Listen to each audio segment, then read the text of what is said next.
Oh, Butthole. yeah, that was recorded. Yay. That was the very first line anyone got to see was butthole. Mutant Yay. Epoch, the High Desert, Session 8. This is how we start. Not everyone's here just yet. And the Rune has got his later work dates on these days now. So he'll be coming in when he comes in. He didn't get me pizza. Oh, he's going to get pizza? He was supposed to. Well, hopefully he still gets pizza. He fucking better. Wow. Faulty out here swinging. It's a good start to the day. Welcome, everybody. We are getting finally to that point where we're going to be stepping away from Copper Dust. So the party has kind of determined where they want to go next and how do they want to advance their characters in the narrative that we currently have in the High Desert. And we are also, as a group, writing more about each of these cities and locations you see on the map. You know, Whitehole, Tetanus Valley High Rise, Lost Soul. I still haven't added a tag yet to Colossus, which I said 6 sessions ago I would do. Yeah. Which is, you know, that's bad, Tim. We still need a full map out on 86. A couple people have shot ideas, even people not in the stream, which is great because I welcome that for Lost Soul. But we've got a pretty good idea now of like the shenaniganry that's coming out of there, and it's starting to kind of form a better idea. We've got a lot of detailed information about the Underwarren, which is it's going to be a difficult map to draw for me because I'm not the best pen and paper artist, but I'm going to give a shot at it to try to draw that detailed map out because it's got a lot of it has a lot of detail, and that's Beans for the most part, who's come up with a good chunk of it. It's got details, it's got characters, it's got Machiavellian drama. It's nuts. It's all bunnies. It's all bunnies. I apologize, but I'm not sorry.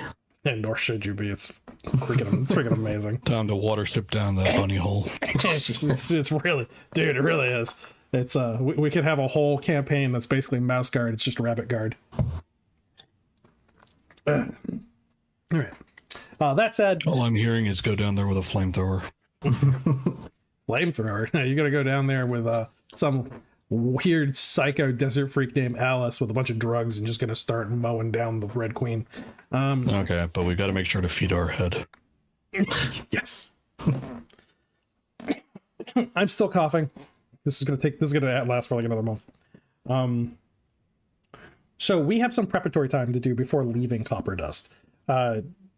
As far as barter goes, I don't think you guys really have too much material, like financial wealth, but you do have a lot of material, and Beans was kind enough to kind of go through the first session where you guys fought the bandits, the slavers, and really kind of like get an idea of like, okay, all of that stuff they had is yours. The stuff you can barter with. There's a lot of guns, a lot of laser weapons. The man catcher poles was another one that, and these all have a pretty high value. Or they can be broken down into scrap components and sold that way as well. So you can trade with the beetles. Copper Dust itself is more of a barter society. They don't really deal in too much currency. And you're going to need water, containers for the water, possibly a sled of some kind in order to carry supplies, because everything you're going to be carrying in the High Desert, unless it's on a solar cow, it's on your back. You're going to need some kind of shelter in order to be out into the open desert, especially if you get caught out on the sands during noon.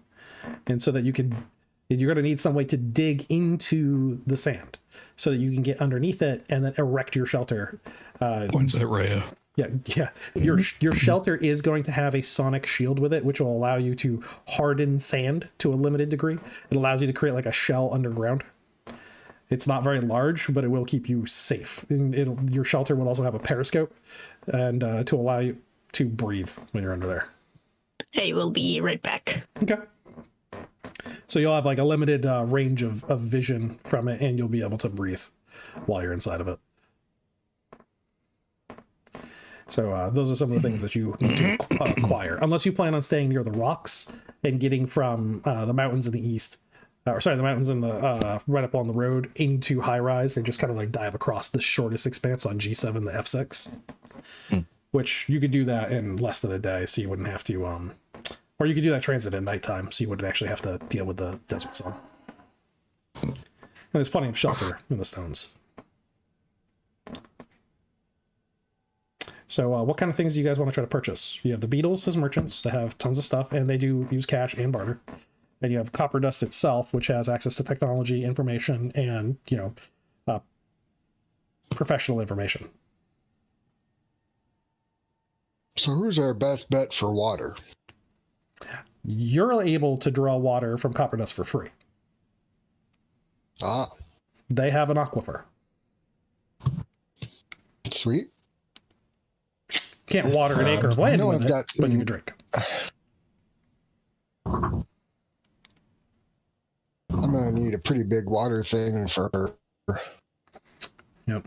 So got 3 dogs plus rum red. Didn't you bring a couple of barrels with you, like from Bifford? Yeah, I thought I did, but I don't remember. You Sheet up here. definitely did, because you had them for your dogs. You had a because we talked about it, you had a plastic drum. Right. I remember it, but I don't remember the details. Well, okay, you had a 40-liter plastic drum. I think that's the one from the book.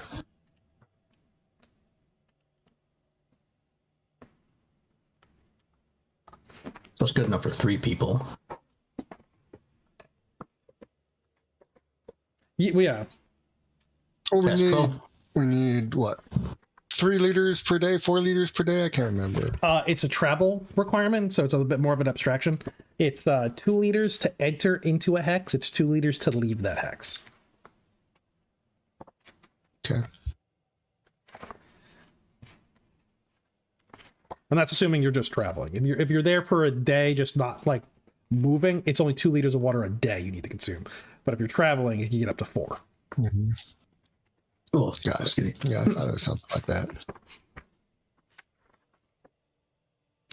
So I'm looking at, I think it's looking for the barrels here on the trade good page. Page 94 in the hub rules,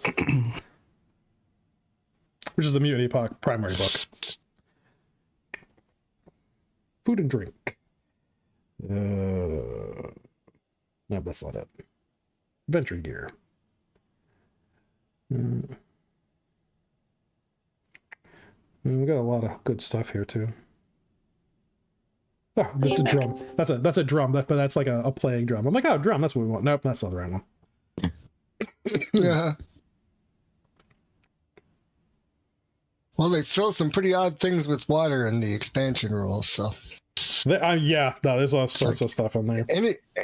Anything could be a water container. Yeah, anything you can fill it up with. Oh yeah, plastic water jug, 20 liters. So you have you'd have 2 of those. I think I had 2 though, because I said I had 1 on either side. Yeah. So it'd balance. Yeah, and you have 40 liters. Yeah, because I knew you had 40 liters of water. Hello. Hi. Welcome. Hey. Hello. Did you bring pizza? I did. I don't know why she's trying to say I didn't. No. She didn't say you didn't. She just said you better. You better. She didn't blame you for nothing. Yeah. Not like my wife blames me. No. You guys didn't see the messages she sent me, because she said, you better not have forgot the pizza. I said I didn't. And she's like, you forgot the pizzas? I misinterpreted. Jeez. That's fine. Again, no, you blame your eyes. Come on.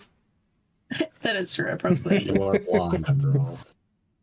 That's what I do all the time. Or whenever I get blamed for something, and I'm like, I just keep inflating how bad it is. I'm like, I missed it by 10 minutes. I missed it by 6 hours. I was a year behind. And then, I get beaten later. I don't. She's tiny. She can't hurt me. But she could try. All right. So you got that. And you could obviously top those off. Because they would have seen some consumption over the past couple of days from the animals. For sure. The animals were just man-sized, except for the dog, the riding dog. I think that one is. What's the kilograms weight on that creature? Shit, hang on, I don't know. If it's double, basically, what I'm just looking for. If it's double you, it's consuming double the water. Right. It probably is around that. Yeah, let me see. Yeah, so just scale its weight off of whatever the average human consumption is, and that's the percentage more that it's consuming in water. All right. Because I'm assuming it's carrying Been there. a bridle, maybe armor. No armor. Not all of us can be a pumpkin man that has arid adaptation and doesn't really need to consume, but like the summer dew Right. from a leaf. How dare you? Nope. First off, I have 3 different sources probably- of water. Okay. Riding dogs only weigh 130 kilograms for some reason. It's well over 200 plus pounds. Yeah. It's So still for to riding carry animal? another. I mean, to carry a person, that seems light. Yeah, I mean it is, but we won't. That's we one of won't Will's things. Yeah, we won't mess with it. Well, just It's again, also a different one. It's a quadrupedal weight distribution versus True, bipedal. true. and so I imagine also you're not riding it constantly. You're probably you ride it in the battle. And so yeah, Right. we'll use its water consumption to be the same as you. All right. That makes it a lot easier. And your smaller dogs would consume half of what you consume. Okay. Okay. Anybody else? With because we also have food, and I know you guys had a couple kilograms of mystery meat that you pulled off of the pitjackers. I ain't touching it. I mean, you Yeah, can what trade passes for travel rations? around here. Yeah. Protein for the most part. That's been so you ever heard of pemmican? Yes. Yeah, that. It's okay. If it comes down to it, Ronan will share some of his food with you all. For the non-North Americans around here, pemmican is dried meat mixed in with rendered fat, and that as its base is generally it, but it's usually also mixed with like dried berries. It doesn't So taste I good. did miss the first part of this session. How much food/water will it take us to get to high rise? 2 liters of water to go into a hex, 2 liters of water to leave a hex. And that is a travel requirement. If you're doing nothing in the hex, it's 2 liters of water a day. Okay.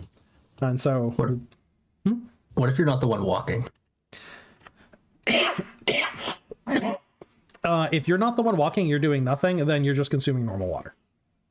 You're Okay. the 2 liters a day. That's where like vehicle transport would help out, especially if you're just like riding on top of the solar cow. I think Rhea might just end up riding on top of the crab. Crab beer. Oh, yeah, that works too. The perks. Yeah. Connor only has 2 liters of water. He's gonna need more. Yeah, he's gonna need to So- pick up some other vessels for that. Ronan All right. can share an extra 2 liters with him. Oh, Connor will take that. Yeah. Thanks, Ron. In the journal, I did put a note with the kind of like the party loot. So there's like 11 extra canteens Oh shit, yeah. for people to use. Yeah. A couple each. That's good because Liz and Kit only have one, so Yeah, just kind of like knock the numbers down as you take them. Now, Yeah, because Ronan will hand out to Connor since he seems like he could carry it. I'm going to give him my huge clear plastic blue water jug converted into a backpack. Comes with a built-in handle and can hold 18 liters of water. How much water is in here? It's only about 4 or 5 liters still in it. Okay, cool.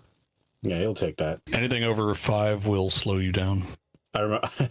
I was asking you. I think I remember reading that loot roll. Besides, Ronan's been drinking out of the face skin water skin. You're a weird little man, but I appreciate the water. Pumpkin blink. now, the dehydration rate's a little different in the high desert than it is in the core book. The core book has you, when you're dehydrated, losing 2 points of strength and endurance per day that you don't get access to enough water to sustain yourself. And so that means even if you were to get like a liter of water, but you need 2, you would still be suffering from dehydration. In the high desert, it's per hour that you don't have access to water. So somebody without water in the high desert generally lasts 1 to 2 days, and then they die. You can take an endurance check, which is at type I, to try to go a day without hydration.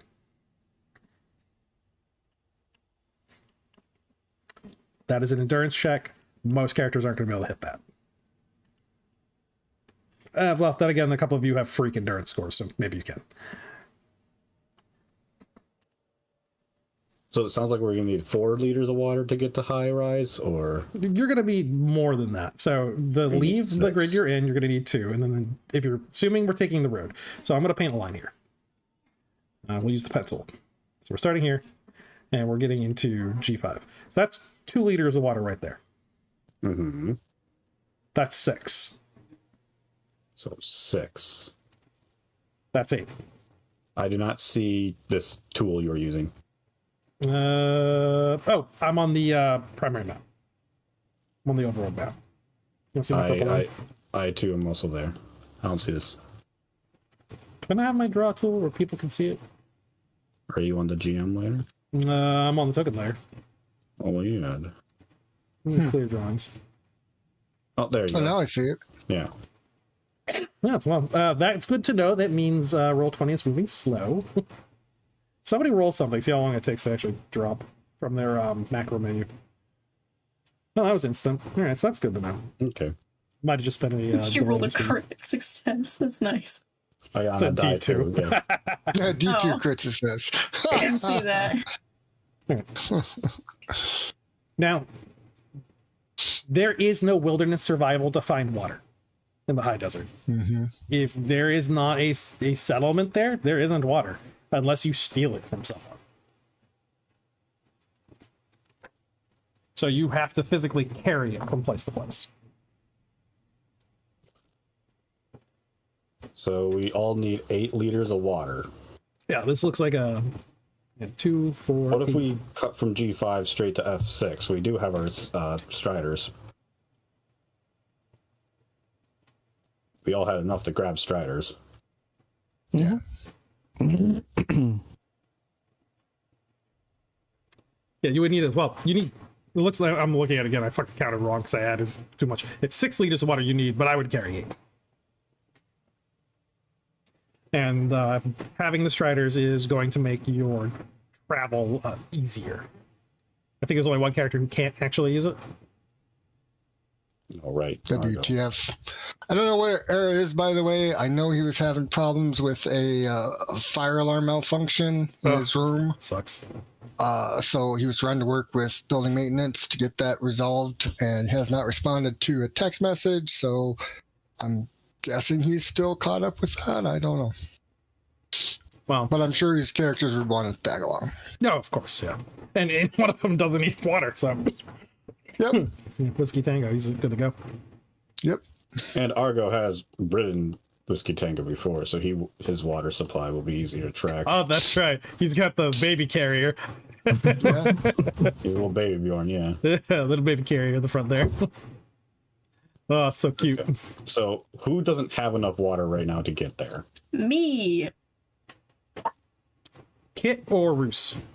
Both of them. They only have 2 liters to share between each other. Oof, 1 liter each. So Yep. are there any larger water containers for sale from the Beatles at this time? There are. Wait, actually, hold on. I got this big container from Ronan. Why, Yeah, what's your strength, out of curiosity? why not just give it to Iliad and let him carry it? Yeah, if his strength's above 50, then he won't have any issue with carrying it even when it's full. Oh, yeah. Yeah, he's fine. Then Or that if it thing can gets hold wet. 18 liters. Uh, And again, I've got 40 in the 220 liter, mini barrels that are going to be on the back of the dog. I figure if nothing else, sunshine. like we can even use it on top of any of the solar cows, just having it like saddlebags off the sides of them. Yeah. Just have to carry it too. We all have Solar cow can carry 4 liters. So if we just get our receptacles we have now filled up, we should be fine. Doesn't hurt to have extra. True. We might even be able to use it for bartering if we come across somebody. yeah, water is a great barter. Again, it's money out here. When you're in the open desert, water is currency. When you're in a town, not so much. in an absolute dangerous pinch, technically Ronin's sap can count as a day's requirement of both food and water. Now, if you heard that, you can all suck on Ronan. I was gonna say I see Ronan being, crucified and tubes coming out of him, and suddenly this desert tribe has its own water source. Probably shouldn't advertise that a hell of a lot. I can make pumpkin pie. Yeah, problem is like every time you drink from it, I start taking endurance and strength damage.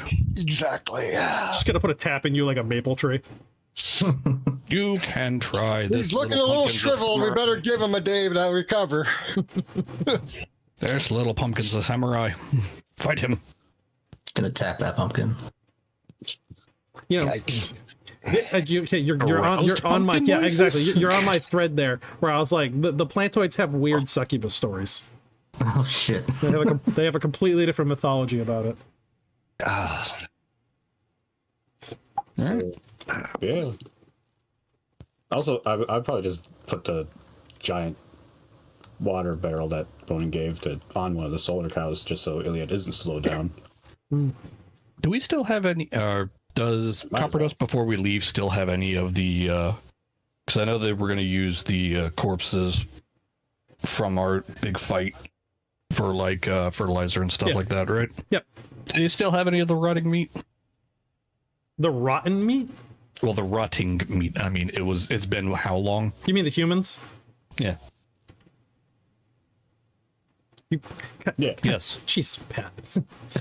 You are not a plantoid. Ronan is a plantoid. Yeah, but he can eat anything right now. you fucking threw me there for a second. I'm like, you mean the people? And it's like, Yeah, the people. Yeah, I imagine they're covered in poop, but they're down there. Good. You want I some? will scoop some up into a sack for Ronan in case he needs emergency food.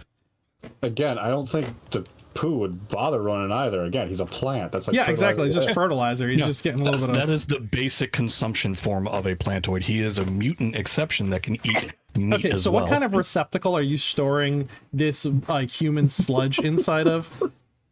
A sack. A burlap sack that's just reeking. I mean, it's gonna dry out fast.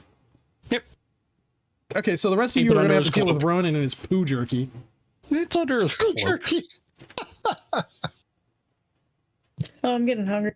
I'm gonna wrap it. I will wrap it up in in one of the plastic bags I have as well, and stick it in my shell That's backpack. mildly better. Okay. Now it's inside of a giant, Lord knows what creature shell sitting on my Gas. back. The gas is gonna make that fucking bag pop. Oh god, no! He's just gonna float away. Wasteland Mary Poppins with a bag full of rotten meat. Look, little pumpkin guy, I don't care where you're at in the marching order as long as it's behind me. Yeah, the wind must be blowing past me, at you, and downstream. So some of this party treasure should have already been distributed. There's the long guns.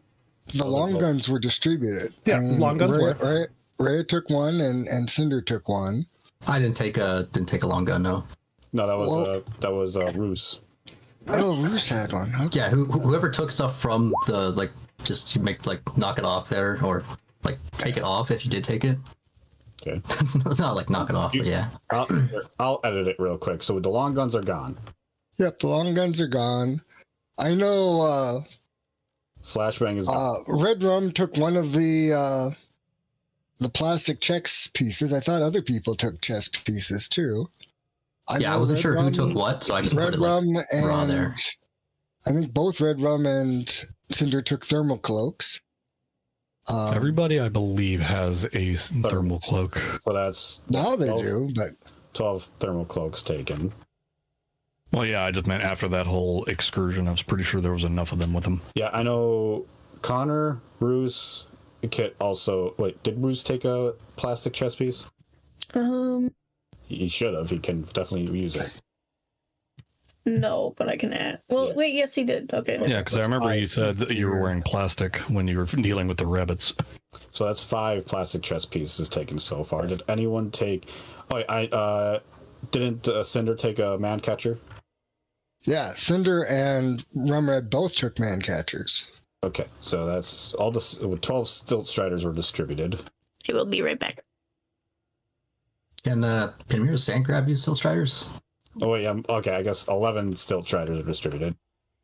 I don't know if the crab needs those silt starters, does it? I guess 10 because Argo probably isn't holding on to the stilt triders he can't hold. Not technically, apparently, but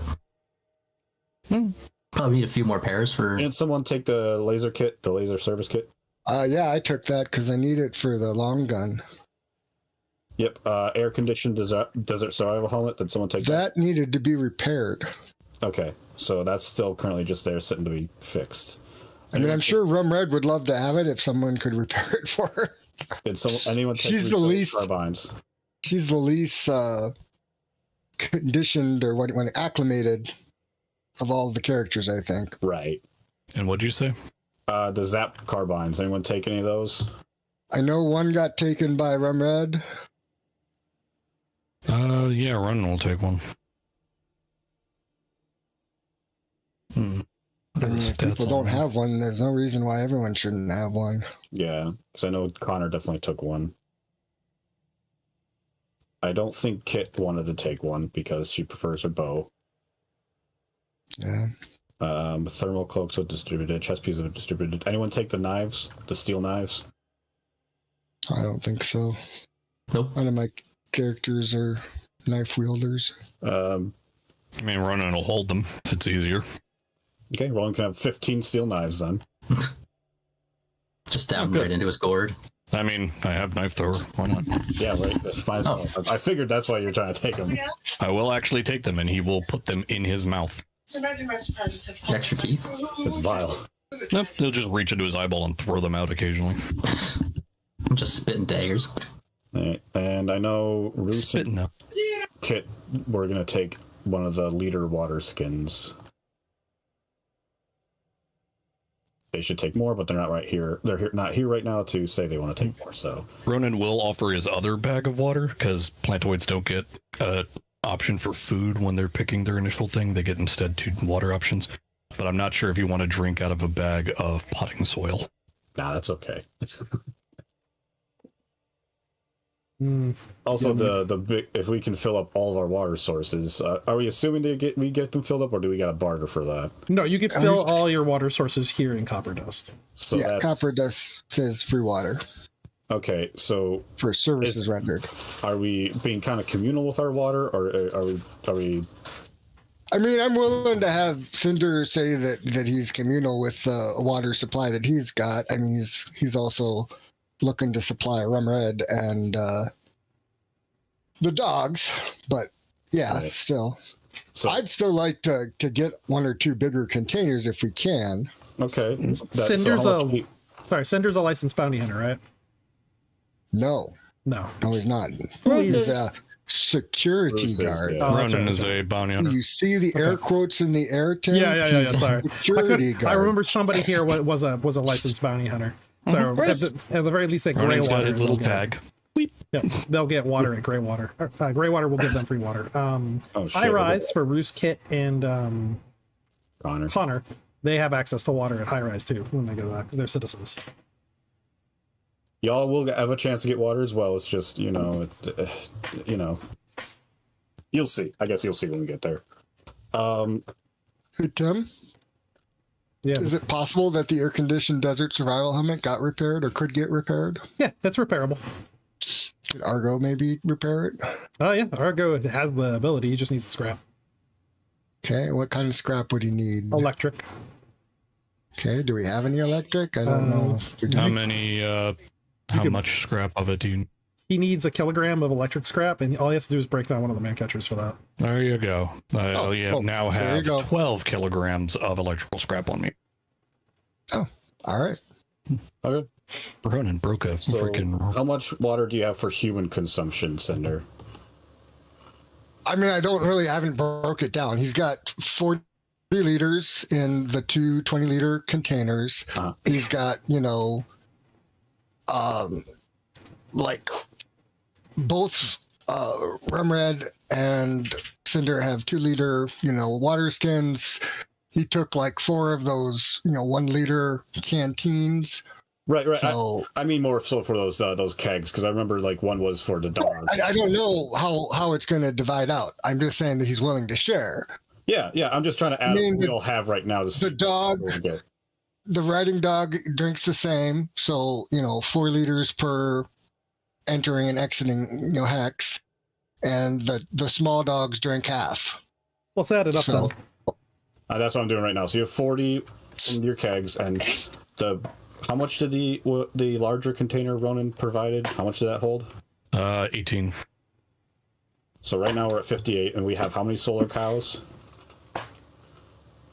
You can have 3 of them because you found 3. Okay, so they each hold 4. Yeah, that one holds 18 liters. Ronan also has a bag that holds 6 liters, and the human face one that holds 2. So between those, more or less, communal sources, I didn't add the... Wait, you said 6? Okay, I don't think people want to drink from the face. But it's moisturized and so refreshing. Uh-huh. Yeah, So yeah. right now, it's a total of 76 liters we have, without including people's quote-unquote personal water sources. That would be your canteens and, water skins you have at your hip. I'm not counting those because, that's what you already have. Yep. 76 split between... Let's see, who needs to drink? We have Rhea, Cole... People don't know that Cinder doesn't need to drink. He Right, fakes so- it. But he usually passes it to Rum Red to drink for Okay. him. So for simplicity's sake, we'll not count Cinder in that regard because technically Yeah. it's still Rum getting that. So Right. we got Rhea, Cole, Ronan, Argo. That's what, 4 so far? No. Yeah, 4, 5, 6, 7, 8. We have 8 people. Rhea counts 9 as with the half dog. Oh, Rhea counts as half. Okay. for size. Awesome. 7.5 people. That's 9.5 people, including the dogs. Because the dog would be 1, and then 2 dogs together would be 1. So it's 9.5. Ronan Between- counts as half, right? Or as none? Yeah, counts as about half. Yeah, so Okay, half. so 8. He's small. So that's 9.5 refills between the people who need to drink. Or not 9.5 liters between the people who need to drink. There you go. So that Between- would get us to high rise. Not including the personal water sources you already have. So Okay. 9.5 plus whatever water. So that's just the communal. Yeah, so that gets us 3 hexes if we wanted to be conservative with our water, essentially. So effectively, this If we could get to high more than rise, enough. yeah. Yeah, more than enough. So Connor is actually on board with Cinder's idea to get an extra water source because that does sound like a good idea. Potentially to load it up onto the solar cows, just so we have more. Yeah, they have an. It's always better to have more. Plus, like you said, it could be a barter tool if it came to a pinch that we needed it. The solar cows have a strength of 20, so they can carry 20 kilograms of water. On the solar cow thing you sent me, it says they just have a 4-liter internal. Yeah. Or do you mean just like by strength? Oh, like as a cargo. They have they have a 4-liter internal, which is not counted as for the strength, and the strength one is just for cargo. Ah, okay. So like if we got saddlebags to strap on them or what have you. Yeah, strap a Great. barrel to them. Okay. And then Wrap it under their neck like the Siberian Husky or whatever, or like the St. Bernards. Yes. Oh no, oh, look at that. they have a Yeah, cow. maybe- Come here has just enough strength to carry Rhea. Maybe Rum should go talk to her students to get us a deal on extra carrying water. Gosh, you got barter. Excuse me. Cough, cough, cough, cough, cough. That's all I am today. Cough, cough. Yep. Okay, well, in the interim, Rhea kind of wants to go shake down the rabbits you just got here for one of their communicators. Okay. All right. So let's play that out. So the bunnies that have just arrived have been they've been quartered, needing like half the physical space that other people need. They're only given half the amount of room, but they're not given like crappy locations either. These are the houses that were all this population that was given away during the tithe to Unity. It's their homes, so it's also the areas where you guys have been staying. The rabbits are kind of excited about the food reclamation and like water resource being inside the room. Like there's a tap, and they're like, "This is nuts." It's fancy, right? Yeah. Magic. And like you have your own little like oven that is has like a heating element inside of it, and they're like, "This is crazy. So much tech." And the people in the town are like, "Yeah, that's just a wire element that has a resistor, so it heats up. I mean, it's really not that special." Some ceramic insulation. The rabbits are like, "Technology." And so they've like promptly started taking them apart too. I mean, they're putting it back together. They know how to. They just can't stop themselves from wanting to know how it works. Always know your tools. Yep, always know your tools. Always know how they're going to break down. Always know how you're going to be able to fix them. All right, so yeah, Ray's gonna go and find the leader that she had talked to before. Okay, so the older hair. Yes. Yeah, so he's yeah. You might call him a gray hair. You know what? Fuck you! It's official now. Gray hair. That's canon. They're called gray hairs. The old rabbits. So the old gray hair is he's sitting with a small ceramic cup that's filled with algae that's steaming, and he's like sipping at it attentively as he watches you come in. And his eyes are slightly cataract. You can see the graying lensing over the top of them, and it speaks to his age and the fact that the rest of his community is taking care of him, despite his vision starting to fail. So I think that puts him at like 30. I can't remember how old they go to 28. Yeah. So he's probably in his late 20s, early 30s. Right. So he's got his little paws and he's sipping at this algae drink, and smacks his not lips, his teeth. I don't know. He clicks them, and he looks at you. Yeah. What can I do for you? So she'll take off her antlered skull helmet that she wears, kind of out of respect, and sit down with him. She'll be, "How are you settling in?" So like a rabbit comes over with another like ceramic jar and like puts it down in front of you. Little paws like push it towards you. It's another heated cup of algae. She'll just nod to him. "Thanks." And like has a little serving tray, tucks it in his arm, and like hops away. Ah. Been a while since I got any room service like that. Well, the rest of the colony is very pleased to blend in as quickly as possible. They don't want to be seen as pests. Yeah, that's pretty wise. Say, I didn't catch your name. Neither did I. What is his name? Shit, I don't know. I don't got one. Somebody Jeremiah. get it. What? Jeremiah. Jeremiah, the old hair. Jeremiah. Okay, his Jeremiah was a accent's bullfrog. changing. Shut up. His accent's gonna change. It's gonna become more southern now. Yeah. It's Jeremiah. It's good to meet you, Jeremiah. Again, I suppose. Listen, I don't think you have too much to worry around here, but if it makes you feel a little bit more comfortable, I'm a little bit known around here, as you might imagine. You don't see many other hairs around here. If you want to lend me one of your communicators, we can always keep in touch, and if there's a problem, you can reach out to me. Jeremiah like stares at you for a moment. You see the gears moving in that old hair's mind as he turns and he clicks a couple times at one of the other people who are moving around behind him. It's kind of comical because everything is made for human height, and so they're having to like walk around with little stools and climb up on top of them in order to just do basic tasks like working at a bench, sitting at a table, getting water from the tap. And there's a bunch of bunnies in here all moving around, just kind of making things and preparing things, because they have access to all these tools and supplies now that they've never had before. And just as a culture, your people are very they're very mindful of ergonomics and also of like waste, and they reclaim everything. Waste not, want not is something that is a byproduct of Carrot Crusades, and they're never going to forget that. Yes, it is in the history of these people. Coming soon. It's a whole thing. And it's not as cute as it sounds. Their blood ran red and thick. So they, after a moment of consideration and some communication back and forth, somebody comes forward with a communicator and sets it down, like, again, lifting it up on top of the table and pushing it across to you. And you can see it's a small wire transceiver with a line of sight communicator.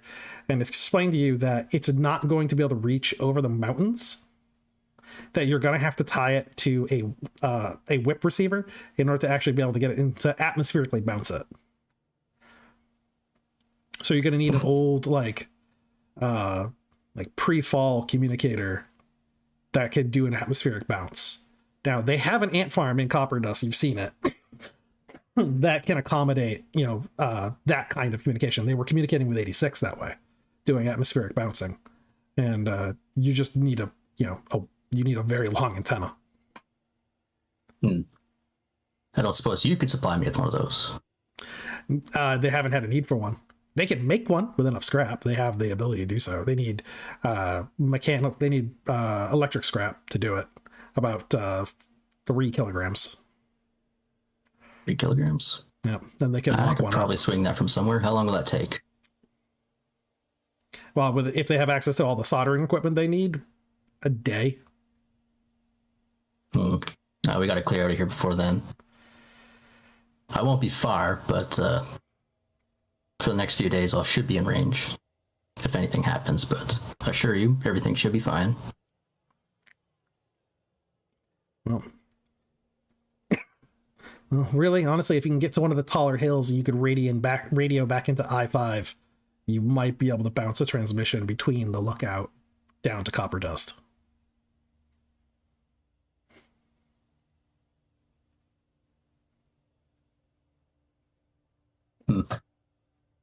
Well, you know what? I'll see about getting you that scrap. Maybe you can have it ready for me. Maybe I'll swing back in a few days and pick it up. Jeremiah, if it survives that long, his people are very apt to see anything that's lying around, like in a shelf somewhere that's not being utilized, is quick to be taken apart and put to use. She'll reach over and kind of like tap the top of his paw and be like, "I'm sure you'll keep an eye on it for me."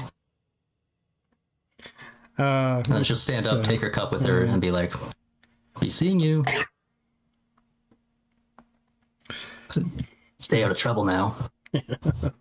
And the door closes behind you, and you can hear the moisture seals lock into place as the chamber on the inside becomes moisture sealed. Yeah, that's it. All right. Anybody else? I've already removed the 3 electronic scrap for you. I was going to take that from the warehouse, but... Oh. I got 12 kilograms of it, so it wasn't a big deal. All right. Well, thank you. Mm-hmm.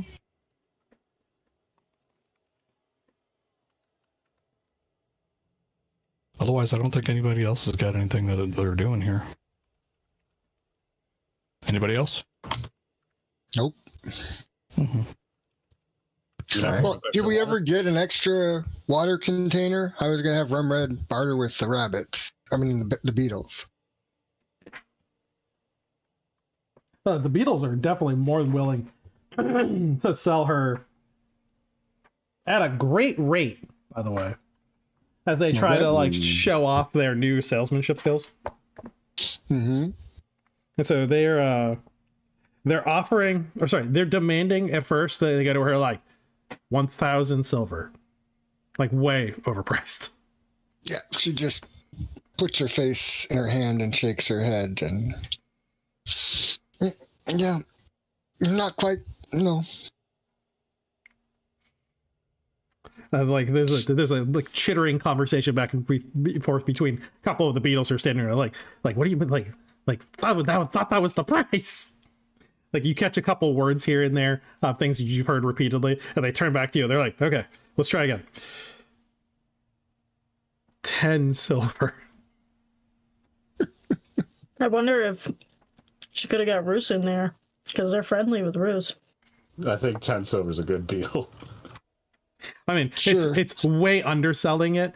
So like this is they're selling you like a plastic jug of like 4-liter plastic jug and they're selling it at about like 1/4 its value. Sure. And it's like, okay, you know. So do you just like hand them 10 silver? Like, you know, good enough, guys. Yep. Yeah, she's just not gonna even go there. They take the silver. Someone else can deal with them. She just can't bring herself to keep dealing with them. They count out the silver like one at a time, like make sure they have exact change. Put it inside a little leather pouch, tie it up good. And they give you a bill of sale. How about that? Yeah, it's a tiny little bill of sale with the amount traded and like a squiggle mark that apparently identifies the vendor that you were dealing with. Yeah. It's like, so you're handed this like little like weird scrap of, you think it might be some kind of plastic. It's thin. It's but you can scratch something into it. Probably old shell material that there's. Yep, that's sheds. Yeah. Yeah, that's what I figured. Yeah, you're like, this is wax. Plastic. Yeah, this is plasticky, waxy, and you can leave impressions on it. What is this? They're like, it came from my butt. No. Yeah, pretty much. There's a shell. It's like, biodegradable paper, I guess. So they give you your little bill of sale. They send you on your way with your 4-liter plastic jug. It's got a screw on top. So that's nice. Anybody else? Ammunition, weapons, equipment, gear, a sled. I mean, you're putting everything on the vehicles you have. Batteries. So how much extra water containers did we get from that? You got 1 4-liter one. Okay, so 4 more liters. If there's a need, I really don't know if there's a need, but with everyone except maybe Connor, because he's already expressed he doesn't like mechanicals. Cinder would probably make it known that he can get batteries recharged for people. He just won't tell them how, and he'll recharge everybody's batteries with his solar capacity. Well, the cows can do it too. They can charge them when it. Oh, that's true. I forgot that. Yeah. But if they exceed the capacity of why did the cow go try it? So it brings us to 10 liters per needing to drink head. Mm-hmm. So I guess that's better. And Cinder's recharging his own batteries because he had a couple of standard cells that needed recharging. Yeah, don't forget that the use guys who are using the zap guns, those have the faulty batteries. Not faulty the person, but the thing. And they can be switched out with standard cells so they don't blow up in your hands. They just require somebody with gun spiffing to fix. Oh, okay. Good to know. Well, Iliad will take Cinder's weird offer to magically recharge his cells. Sure. It just slaps him onto a solar cow. Just walks and plugs it into its butt. Magic. Aw, Iliad was hoping for. I think mine's more efficient though. How long does it take to charge on a solar cow? Solar cow can do. Recharge 1 battery a day. See, I can do it in 2 hours. Yeah, but not that quick. Oh, Iliad definitely. Mine are.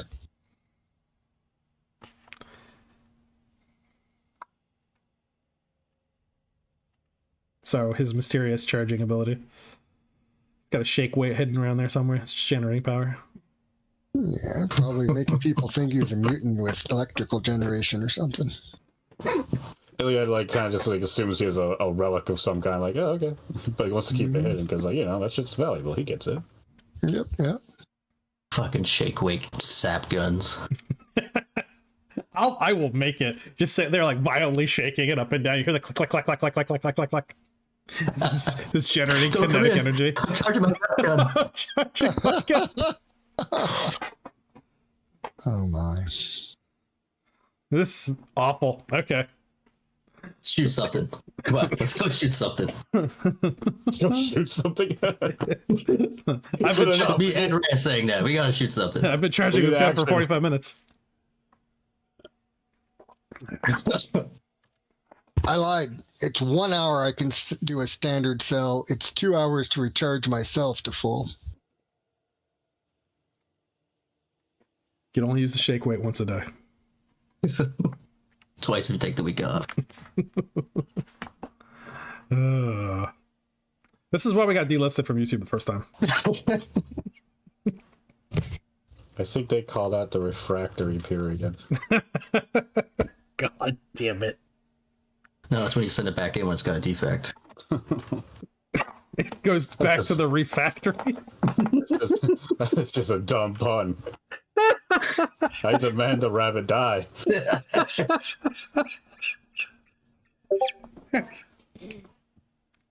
Oh God, no. Okay, I'm back on track now. So step off. You're going to be stepping off in the morning, or you're going to step off in the afternoon, so that you can push through the night a little bit. I say morning. Actually, I don't know. We might also have to be carried if we're doing the morning, actually. I mean, if we go in the afternoon after the death period, then we can go for a longer time without having to stop. That's true. Just hope people don't get cranky. Just grab some coffee on the way out. All right. Yeah, I'm fine with that.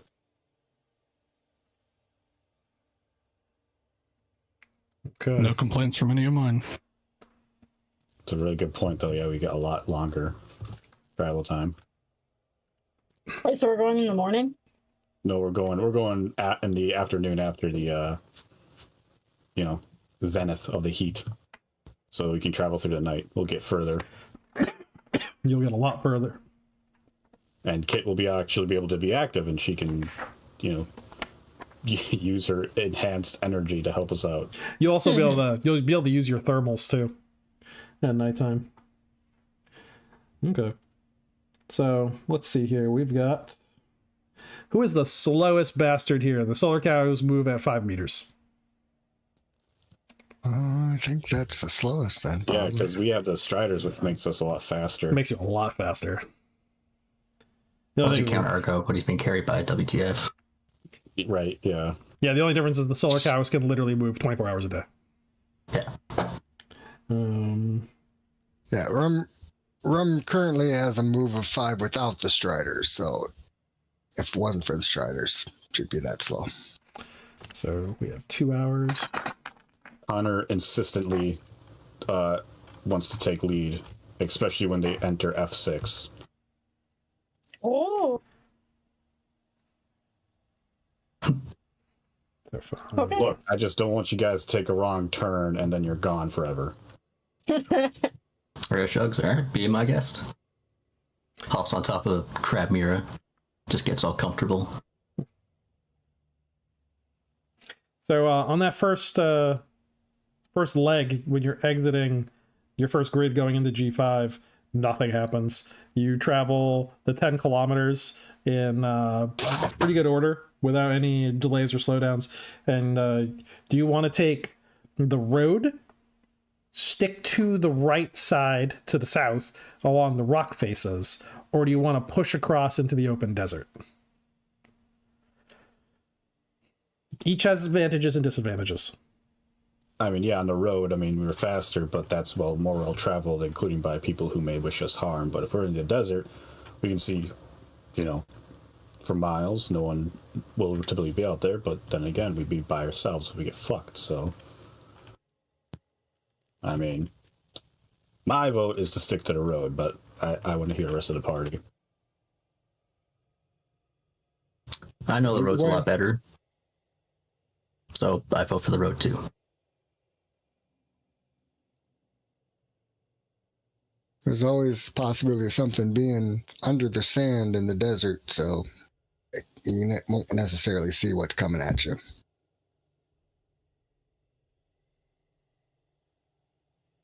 Three for the road. No objections. Going once. Going twice. Sold. No.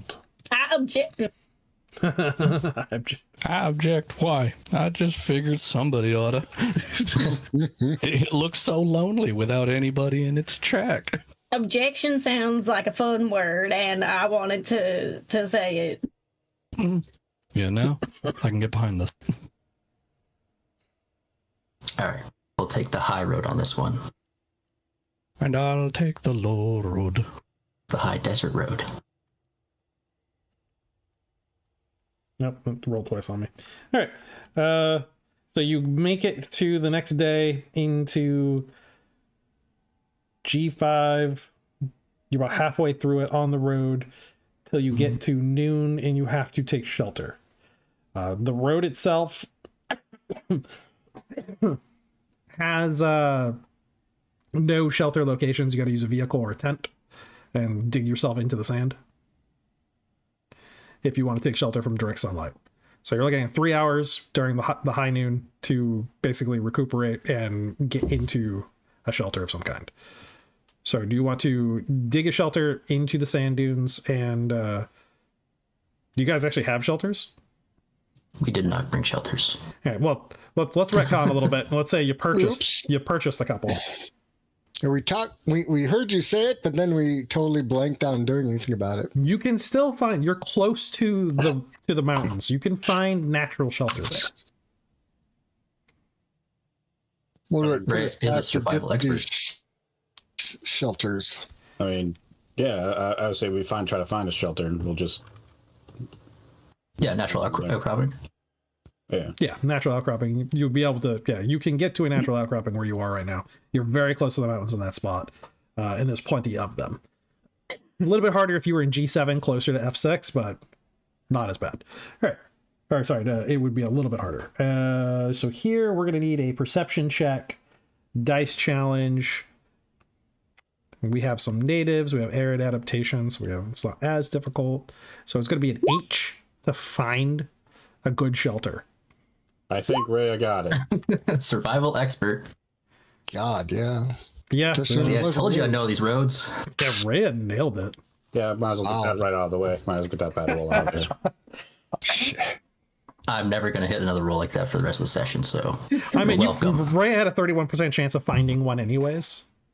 That's still pretty low. It's 1 in 3, but when you're dealing with everybody taking a chance at it, it's a good chance that somebody spots something. So you're able to find a shelter that is, because of how good that roll is, there's nothing else in the shelter. Now, when you're setting yourselves up, Rhea, because of the sensitivity of your ears, you pick it up first. You pick up a subsonic buzzing noise. Okay. Anyone who is from here that has sensitive hearing, does anybody have anything noted in their thing for sensitive hearing? Negative. I can't remember. I have a human and a dumb robot. Yeah. Dogs getting anxious. Yeah, the dogs would be getting anxious then because they'd be hearing the buzzing. Would Connor recognize that? If it gets close enough, yeah. But No, Ray, like the dog's starting to freak out of nowhere. Cinder has double yes. human hearing, so nothing super powerful, but double human. okay, so he could hear it then. Ronan's a pumpkin. So What's wrong with your dogs? Something, a buzzing in the air I'm picking up. I hear that too. Buzzing. Iliad even kind of pauses for a second. So Iliad is a native, Ray is a native, Cole native, Roos, Kit, and Connor. That's a Shrike. We need to get into cover now, Iliad says as he points to the outcropping. Get to cover. Oh my god, we're gonna die. We're gonna die. We're gonna die. Fucking cheese it. You manage to get the cover before the sound gets too loud, and it passes over the top of you, but it comes down for a sweep. The whole area around you, all the little stones and rocks, they shake violently as it passes overhead.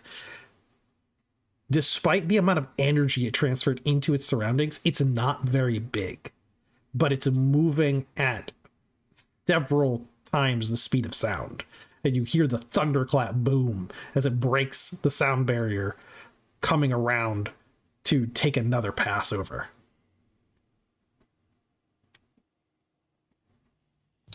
We'll just have to wait it out. Ronan's going to go ahead and cut on his motion sensor and look at it. It won't land. It'll be at a big disadvantage to fight us then. Oh, it's clear. He starts trying to pantomime the idea of something flying and then something climbing out and running on foot Cole's just looking at him like, I think he means that the Shrike might scare something else that starts trying to run towards us. Rare racks the bolt on her assault rifle. It's not coming in here with me. Well, yeah, we'll kill that thing and let the Shrike take it. Good plan. Happy pumpkin noise. So Ronan must be a fucking prophet, because as that Shrike takes another pass, his motion sensor picks up movement. That thing's, what's the range on it again? It's about 100 meters? Yeah. So it picks it up very faintly, just on the edge of that 100-meter mark. As something is moving just in the dead zone, and you hear it as it's just I'm sorry, you can't hear it because of the sound of that buzzing. But it's something on the other side of the rock face, so it's just in a little dead zone, like a little arroyo, or that's on the other side, and it's just moving as fast as it can. You can see two bodies lift themselves up on the stone foolishly outside of their cover position, and then one of them explodes in a puff of red mist as the Shrike hits it at full speed. The other one is just standing there with a part of its torso missing. It's missing its arm and like a chunk of its upper body. And it just got grazed by the Shrike as it was going past.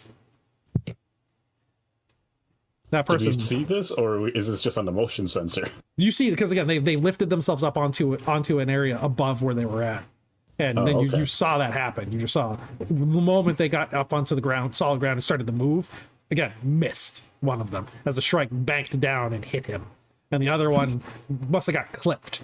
And just in the act of being clipped, he was, again, a part of his torso is gone, his arm's gone. And he's still standing there somehow, not quite realizing he's already dead. Ran, nope, Connor. Oh, shit! Yeah, Cole's gonna whistle through his gas mask. That some bitch dead.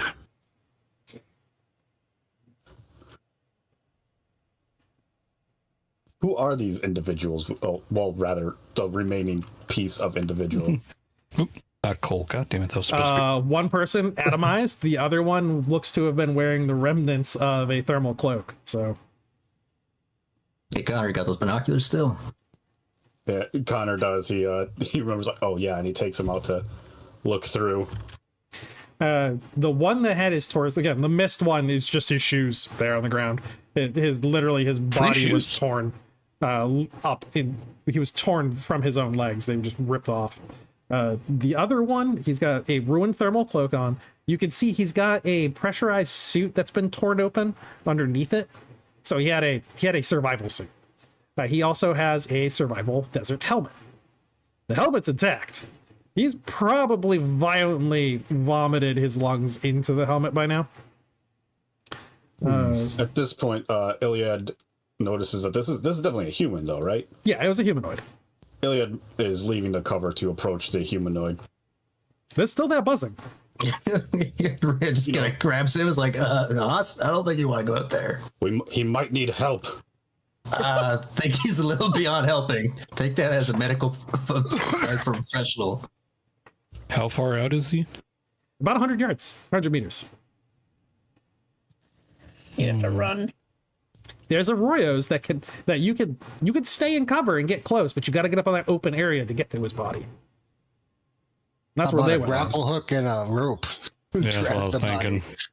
That could do it. That's a hell of a lot safer than actually going out of cover. Stay low, get to that little channel that's filled with sand, crawl in there, get to the point where you think he's at, because the other one's been painted along the walls there, so you can probably find it. Or, Yeah. You got radio communicators to talk back and forth, and just throw that hook and rope over the top and drag him down into the little channel. That's all doable. Fine. By the way, I'm coming Tim, with. quick aside. Yeah. At some point, Cinder would have asked Argo to remove the radio transmitter in his helmet because he has an internal one. Okay. And so he wants it like as a separate unit that he can hand out to someone so that if we need really good radio communications, we've got two high-grade, high-tech units. Yeah, easy, yeah. So he's able to use, because they make plastics over at Copper Dust out of Yeah, because the solar cows, when they chew up biomass, they can make a plastic out of the plant matter. Yep. So, yeah, it's a simple vacuum seal job with like 2 holes hand drilled on the side of it to allow like the communicating plugs to come out of it and like a power relay. And so it's just, it looks like a nondescript grayish box with some like holes in one part of it for the microphone to be able to be set in. Yep. Hey, Tim, I forget something. How long had it been since that big fight that we did for copper dust? It's been several days. Okay, cool. Just wanted to double check. And everyone was healed, so. Alright, so who's going out there? Iliad. Iliad. Okay. The He hero. will take this path of cover offered to him. But Ronan will join. no need Ronan's- to rush out there. Yeah, Ronan's nice and small too. Yep. But worst case scenario, he can flip his cloak inside out to be more brightly colored to piss this thing off. So let's get some stealth checks, just so you can like Oh, be cool. mindful of your cover and be mindful of where you're at. In place of stealth, you could also just use a perception intelligence divided in 2.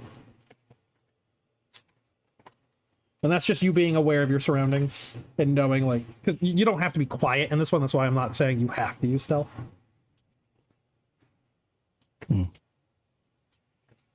This is Well, more stealth- like you're not trying to cast a silhouette. Untrained.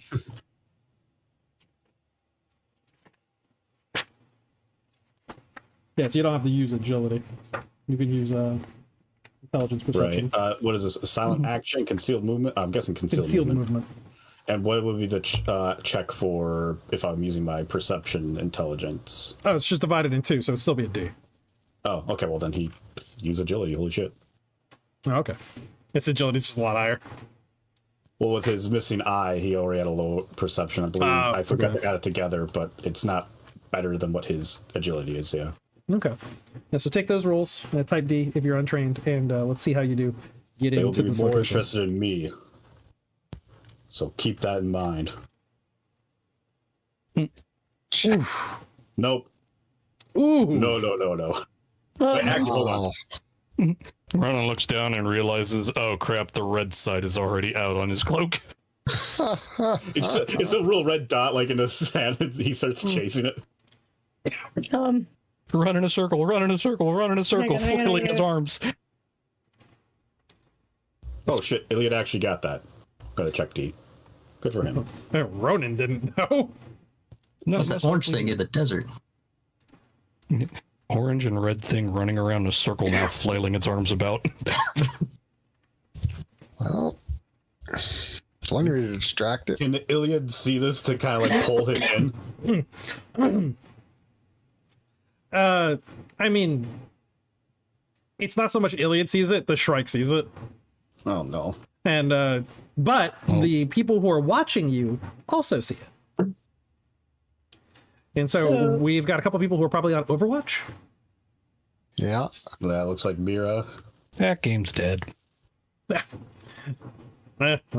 Cinder would, have his long gun out and charging. He doesn't know that he's going to be able to hit it, but he'd at least try. So the Shrike has to slow down to hit a target. So this is your opportunity to hit it when it slows down to Okay. bank for a dive. Prepare the EI Jutsu stance. And you see Ronan. Now, you do need to you have to actually get a perception check to be able to line up a shot against the Shrike. And the perception check is a type H. Okay, well, that's going to be hard, but I'll try. Would it help, in this case, to try and get Ronan out of its fire? Like, Well, the thing is, it's gonna dive at Ronan. We're just trying to be able to shoot it. Yeah, it's moving so fast that a bullet is going to be the best thing that's going to help you right now. okay. And the bullet literally makes shooting one of H. Ronan's legs out would be faster than yelling towards him. Yeah.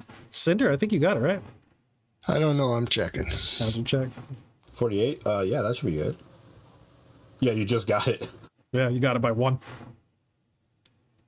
Cool. Ouch. Nope. What's Mira's perception? Nope. Based off the sand crab, it's 27. I'll roll a ruse too.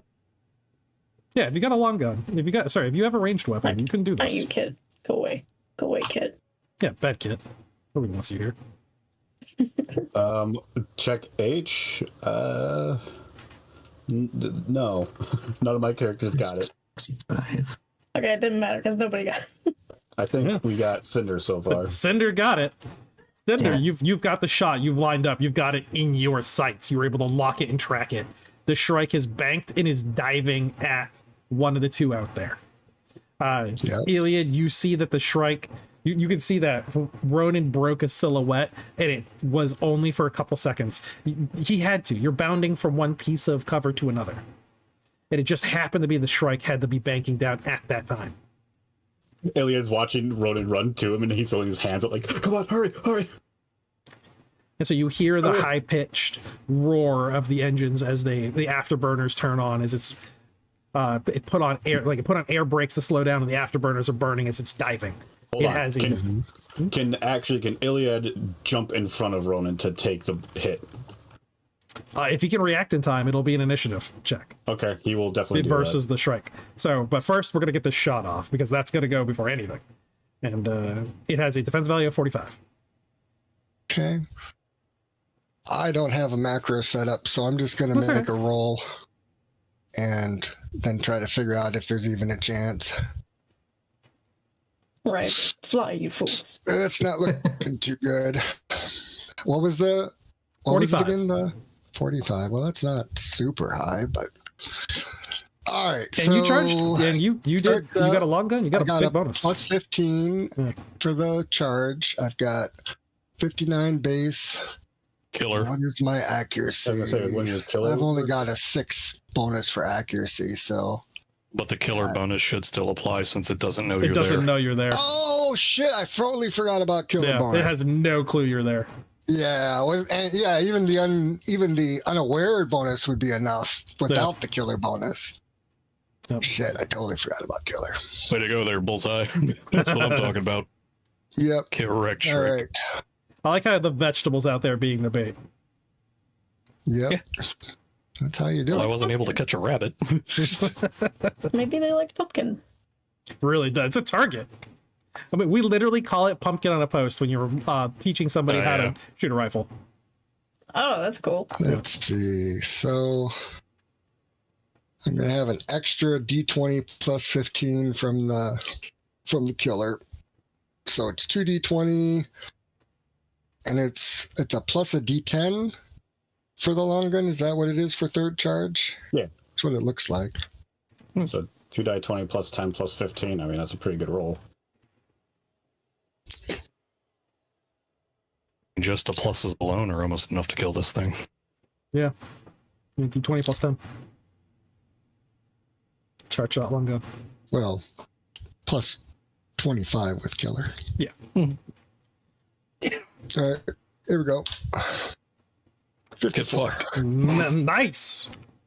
So, excuse me, the energized shot arcs out at the speed of light, hits it. The body immediately detonates as the skin is severed and creates a drag point, and the entire Shrike just disintegrates in the air. Shrapnel thunders down around Ronan and Iliad, you're shielding Ronan from it. And so bits and pieces of metal debris just bounce off of your armored exoskeleton. And, Yeah, like my shield arm up, just like plinking it. yeah, literally just little red hot embers of just fiery debris striking all around you and onto the ground as the main body of the chassis, the center structure that was the hardest part, just careens into the stone with a screeching bang and then rolls several hundred meters away before it comes to a smoking halt. And then a secondary explosion happens as its batteries go off. All right, well, That's a dead Shrike. So each person's going to gain 10 experience factors for that. They're worth 40, but I'm giving everybody 10. Yeah, it's cool. oof. Now that is a custom creature for the high desert that the players created. I will draw it. Oh, cool. It was literally like the image for it. I think it was Rune and I. We were both talking about was it Alien Planet? Yeah. We were like looking at images of it from the jet propulsion alien they were considering on the world with the high gravity. And we're all like, that's the creature. That's the thing it needs to be, with the big proboscis. Yeah. So Elliot's gonna take a moment to quickly go out to the body to inspect that. Which one? Are they? The Shrike body. The They're disintegrated mechanical. one? Well, there's gonna be some stuff left, and Yeah. Well, Elliot's while gonna- Ilya does that, Ronan will trot off to the person. So, Ronan, you find a pair of nice boots. Still got feet in them. Woof. Still got feet. Yeah. Pull one of the feet out and start eating it. Yeah. Yeah. Put the God. boots back in. Put the rest of the boots back into the backpack. And So, I'm still looking for the blood trail of the other person. Good rubber sole tread, made of synth leather. Yeah, they're good. Good new laces on the front. Okay. The other, 3/4 of the person, they're dead. They insanguinated instantly. You They're can see fully dead. They're Yeah. not still in the process of dying. No, their lung and heart was taken out. Like they died instantly. You have a fully intact desert survival helmet. I think it'll But what are you gonna fully do? intact survival helmet. Well, let's see if it'll work. Look it up. Look it up. Look it up. Look it up. Where are you?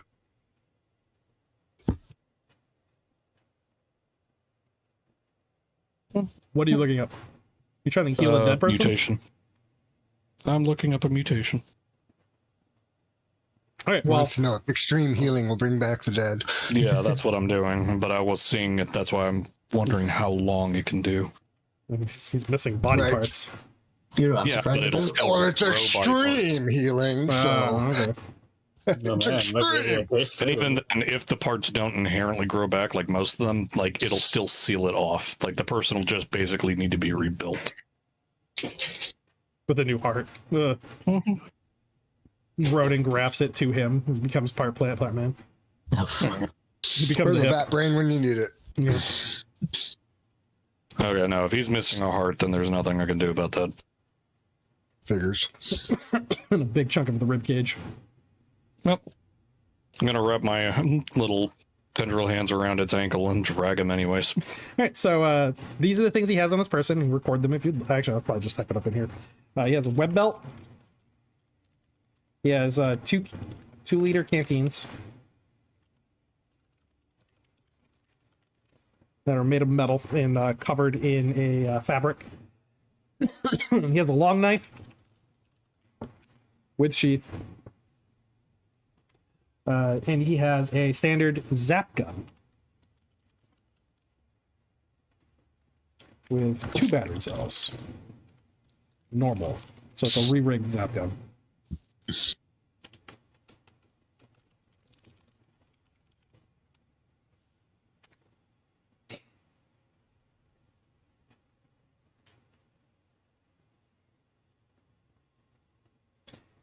He does have an identification tag around his neck.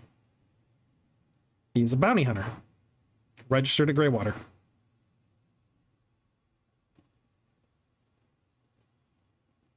It's got a serial ID ident on it, along with a few numbers, just basically personal information. What does Ronan do with it? Ronan's literally just going to drag the whole body back, Okay. but he is going to pluck that tag off and put it in his gourd. Do you want to check any of his pockets or his personal possessions? His Well, again, I'm backpack? taking the whole body back, everything he's got. So going over the Iliad, you've got this ruined, just machinery in front of you. It looks like just twisted scrap metal all over the place. Rather thin in most spots. Again, it's designed for speed, so it doesn't have a whole lot of weight to it. And when it does take critical damage like that, it tends to just disintegrate. It's a lot of just scrap. But you do have a hardened center within the like the center chassis, and that is kind of intact. It's not ruptured; it's bent and dented, but there's probably the control unit inside there. It's brain. Sweet. Yeah. Can Iliad tell how old this one was? Not from the debris. No, you'll have to get inside that box. It's more or less its black box. You gotta be able to, get in there, tap it. We'll dig that out. Yeah, so you remove the chassis. It's this big. How much does this bastard weigh again? So all together they weigh 250 kilograms, but this box itself is only probably about 10 kilograms.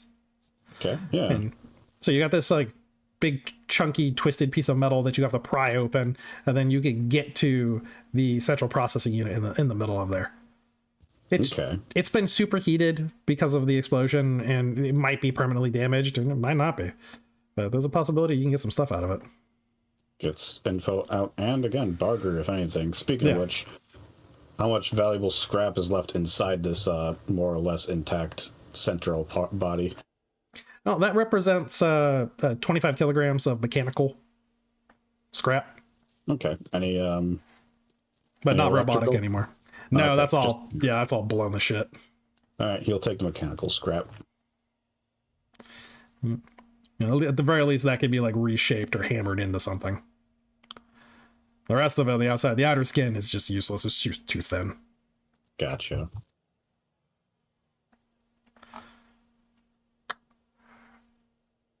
So you head back to the shelter.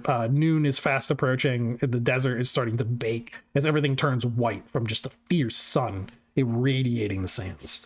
And Ronan has a dead body and a foot that he's eating, and Iliad has a chassis interior of a Shrike that he's like got in his hands. Was Iliad able to get the entirety of that? Like the entire portion of the chassis, or was he only able to grab the box and some of the scrap? The box and scrap. Yeah, grabs as much scrap as would be valuable in the box, so. Okay, so there's nothing else of value on the corpse. Just junk.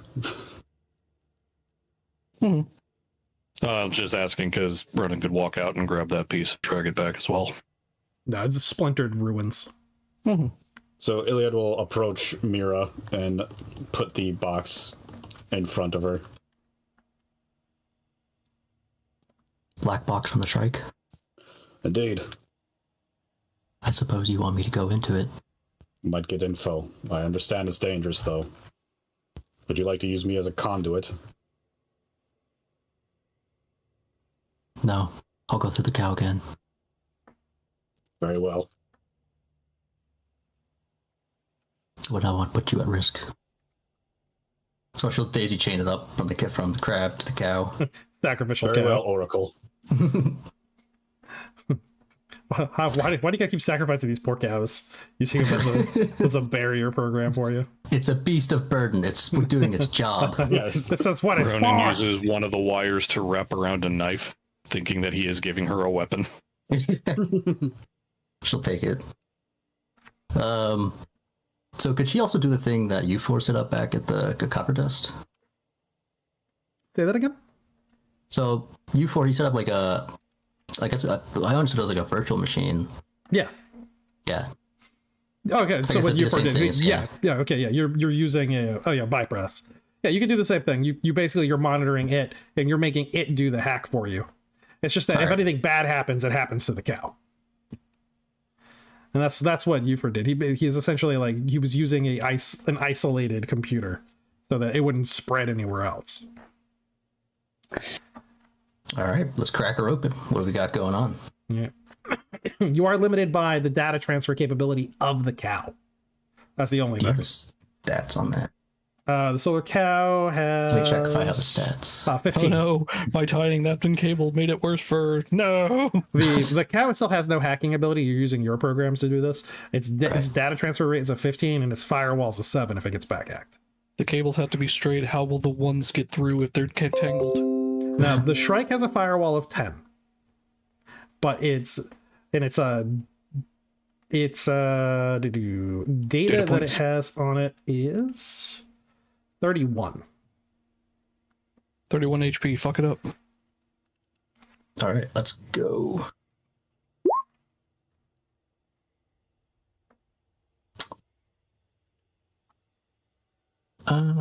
That's still a hit. Yeah, All right, that's a 10. So yeah, 61. All right. fail. Well, the first one gets you in, so you're in. Oh, okay. Yeah, so you're in. You make your first attack. It doesn't resist. So you made your. So I'm gonna like end combat there. It's like a non-resisting opponent. All right. Yeah, I was rolling to see if it had any actual like ice on it. It has none. Shred right through that firewall. Yeah, you got right through the firewall into the data, and so you have the option of interacting with the program or scattering it. Interact. Yeah, but what's it got on it? So the first things that you notice with interacting with the program is it has what would be the skill Weapon Experts one, which is just using its own body. You can see the parameters of the chassis that it was a part of. And so again, these would just be attributes of the player information: agility 100, accuracy 100, intelligence 31, willpower 25, perception 85.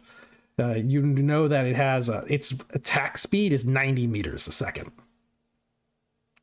And it's This thing is a killing machine. yeah, its ground cruising speed is 195 meters a second. It can move. The skewer that it uses as its primary point of attack is the skewer on the front, and usually it just impales its target, lifts it up, and drops it someplace. It looks like it used its rending claws to get the other guy. It is currently on a search and destroy mission for anything within a 40-kilometer area of a specific spot within the mountains. And it has like GPS coordinates that show where that location is. So it is satellite hopping its information to like another relay source, but it can't now because it doesn't have access to any of that equipment. But otherwise, it's kind of dumb. It's a drone. That's everything. Hmm? That's everything? Yeah, it's just a drone. It doesn't have any independent intelligence. It's a program that's running. It's adaptable. It's kind of advanced, but other than that, there's nothing in it. All right. So zip it up then.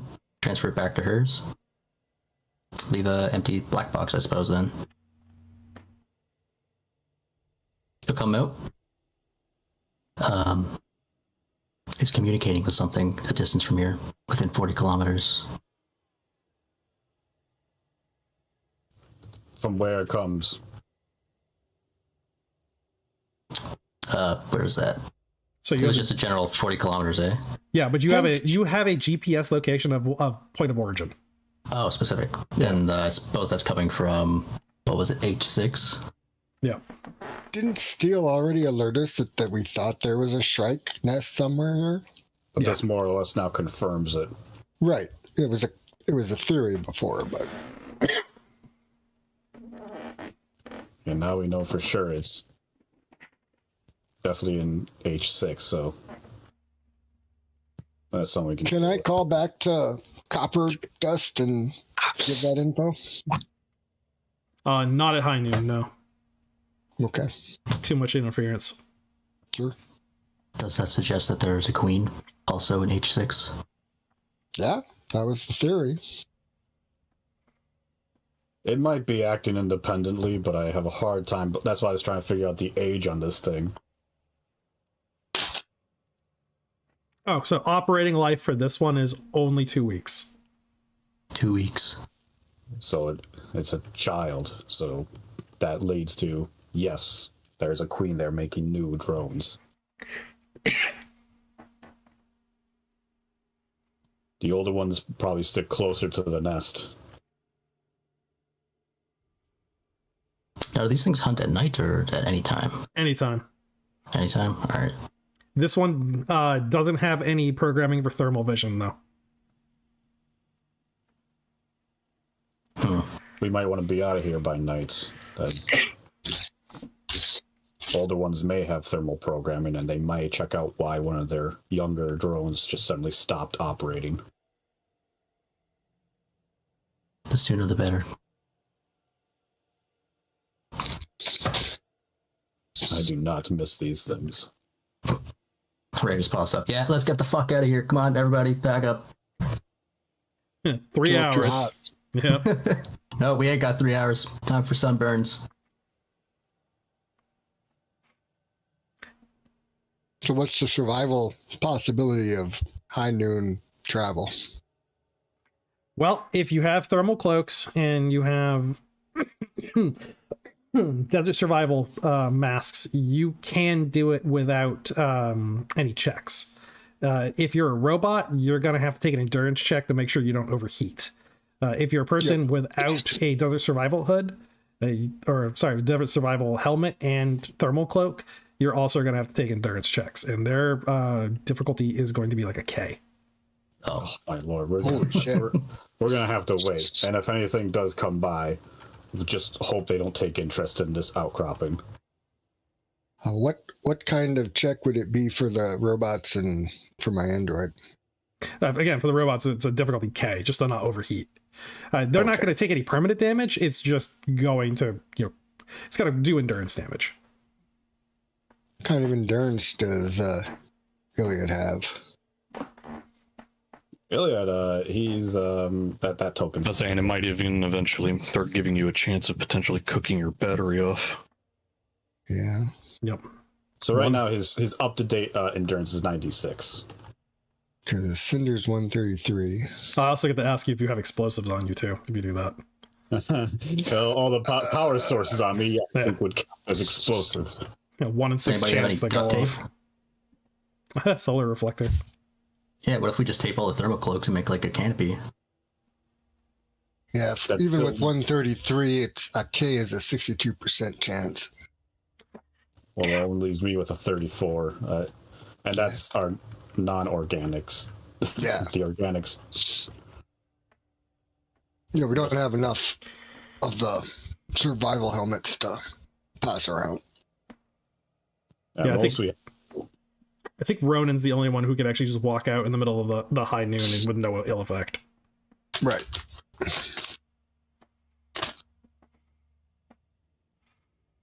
And maybe Whiskey Tango because of his monstrously high endurance. Yeah.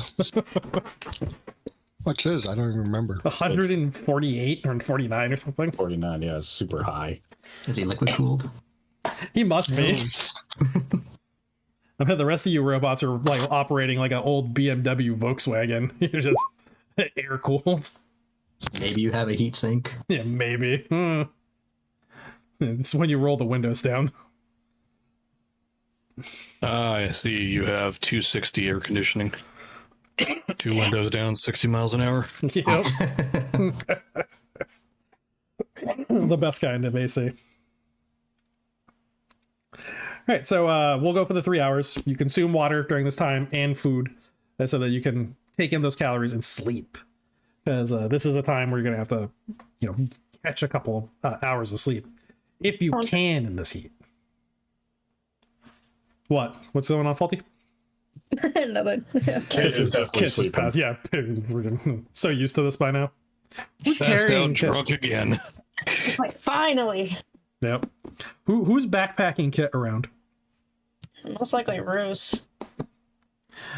Which is funny because Roos, hang on, let me fact check here. Okay, yeah, Roos has the higher strength. It has a... I imagine one of the other solar cows is actually, she just kind of like perches atop it like a Just cat. strapped Just to kinda- it. Yeah, she's just sleeping there. It can drag her on a sled easier than carry because it can't carry much, 20 kilograms, but it could drag 60. Do we have a sled? I mean, that's easy enough for you guys to have had. A toboggan's pretty cheap. Just take a nap in the fermentation tank. Nah, yeah, she could be on. We need Roos's hands free. Kit and Roos have insanely high strength. I think you do. For we humans, yeah. Oh, human and mutant. They're both mutants. They're both freaks. It's a ghost mutant. You wouldn't know that by looking at her. She could walk into the Holy Purist Empire and throw them off. Yeah, why would you want to? But a toboggan made of scrap plastics would have cost you guys about 70 silver if you'd, or you would have bartered it for something of roughly equivalent value if you'd wanted one. We had all those chess pieces, just melt them together. Well, that's what this would have been made of. This plastic scrap. Why? Or we could. How much did you say it was? Wait, hold on. Why not just use the that liquid metal we have? Yeah, you could have shaped it out of that too. Oh god, what do we do with that? It's sitting in copper dust in a room. You could have just used that. It's our toboggan. Just a do not touch sign on it. A sad face on it. Yeah, because the thing can, again, this toboggan can easily hold 200 kilograms, not a problem. So I imagine you've got a couple pieces like some webbing between the sleds, or like some plastic slats, and you got like just kit pass that on it with maybe like a couple bags. To help with any, like, while everybody's resting and whatnot, Ronan could easily just go out and grab the remainder of the junk from the Shrike so that we have extra parts to make it. It is junk scrap. Yep. I mean, if nothing else, just for its more stable, like for ribcage structure on the of the sled. Oh yeah, and can use her thermal cloak as just like cover from the sun. Yeah, just a drape. Otherwise, if they don't need Canopy. him, Ronan is going to sit outside and making a sandcastle. So, sorry, what was the range on the drone that Ray had that they were going to use for the heist? That one was a line of sight drone. It's a line of sight drone. Yeah. Shit, I forgot to pick that up before we left. Fair to the point. I was gonna say, can't we just assume she would have remembered to grab that? I would have think she would have remembered to grab it. Players aren't perfect. The characters are much more informed. They I live will there. spend 10 silver to make this an actual narrative declaration. Yeah, I use a fate point. Just have to pay the DM off every time. So many game systems. I'll just even give had you a my local checklist. Domino's. Just send me pizza. All right, what is your home address and your mother's maiden name? And your social security number. Yeah. The government has that and lost it so many times. That information's easy to find. All right. So after your 3 hours, coming towards the end of it, with Ronan Covered pumpkin noises. outside just playing away at his sandcastle, you have was Ronan using blood for moisture to make sand. Jesus. Not Trying to wasting make water. sandcastles with really dry sand. Just stacking pebbles. He's making a little wall of Jericho over there. Yeah. Oh, jeez. Okay. You hear in the distance buzzing. He immediately scurries back into the hole.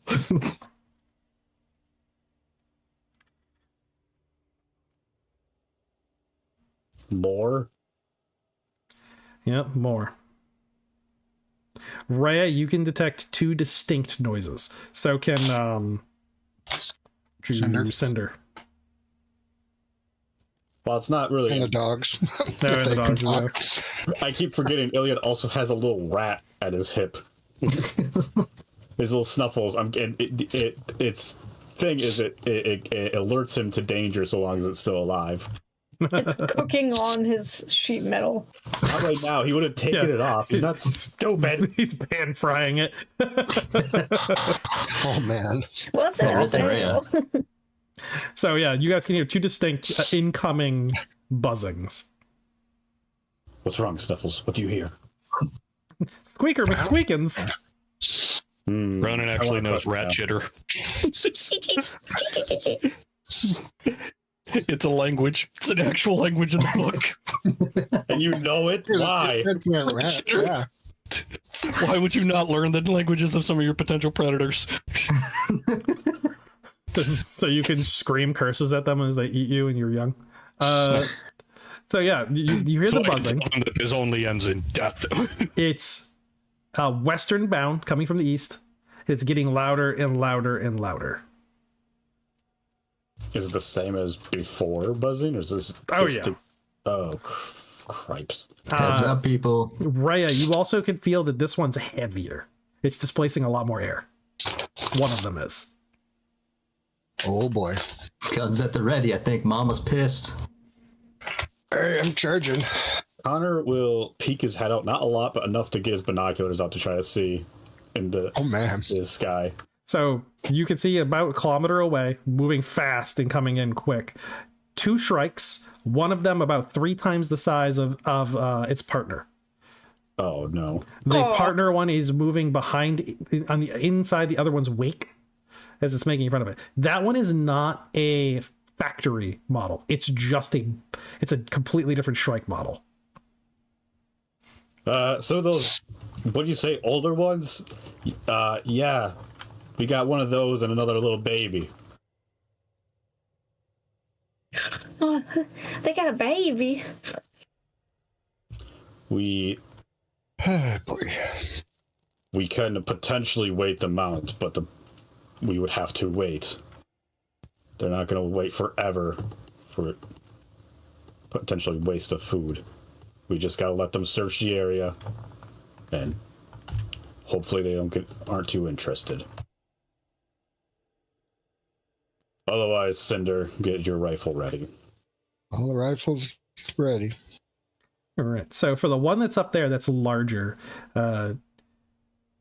there generally isn't too much interaction back and forth between Shrikes and the denizens of the high desert because they just avoid them or try to eliminate them as quick as possible. Those of you who are natives of the high desert, there's 2 varieties the bigger one can be. The bigger one could potentially be a juvenile, like mother one that hasn't established her factory yet, hasn't begun building it, or it's a bomber. A bomber? Bombers are rare. They generally, you don't see them that often. And they're not like they're not dropping like a payload because that's wasteful. But they do strafe targets from a distance. They're a lot heavier. They require escort. They can move pretty quickly, but they're also easier to hit because of their size. So they tend to stay pretty high up. They try to stay out of the range of most guns. Sorry. Yeah, this one is moving high up in the atmosphere. It's moving pretty high up. It's about a kilometer away. Again, you can see it because you have binos. And the smaller one is circling around down in a spiral.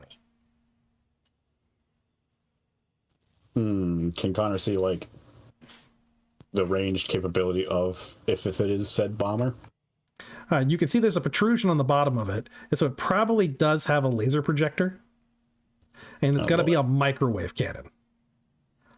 Oh, boy. Now, that microwave cannon, it's great, but it has to, like, hit you over a period of time. It heats up all the water molecules in an area and boils you. Oh, shit.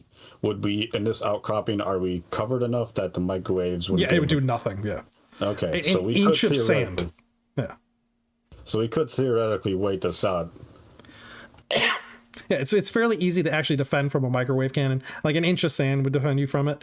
Any kind of cover would defend you from it. It's a line of sight weapon only. It's used against other robots. Right. It's used to basically boil any of the moisture that's inside the robot, especially any of its lubricants, and just roast it from the inside out. And cause electrical discharges and destabilize its energy source and cause it to explode. So the other one is circling, and it's circling lower and lower towards the destroyed one. So that one's about 300 meters away. You could see it from where you're at. It's on a flat piece of ground that rolled up against a like stand of rocks. And you're fairly certain by the way that the other one's moving, it's coming into land. All right, everybody, get low. Aim your weapons, but don't shoot. They might not notice us. Mira, can you detect if they would be able to ping off the black box there? I disabled it. We shouldn't be able to. Yes, but where was the last spot it pinged? At the scene of the crash? Let's hope you're right. Even if it pinged over here, unless they plan on shooting this thing, I don't think they can do a whole lot.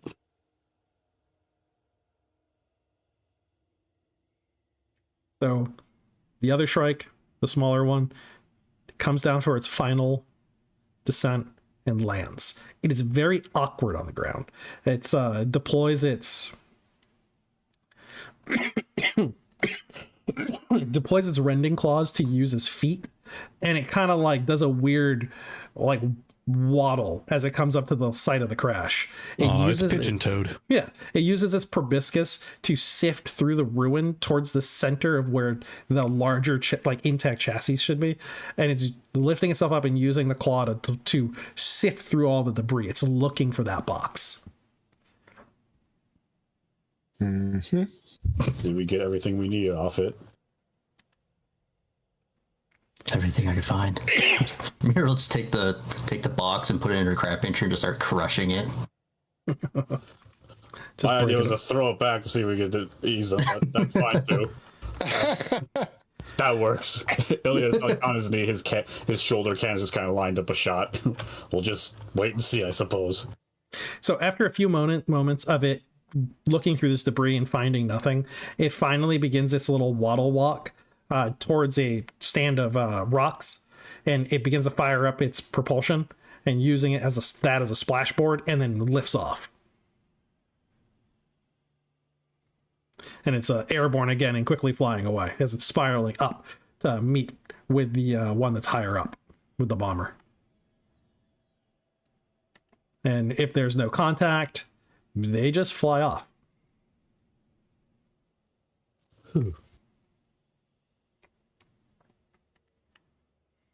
Well, I guess that's as good a sign as that we're in the clear.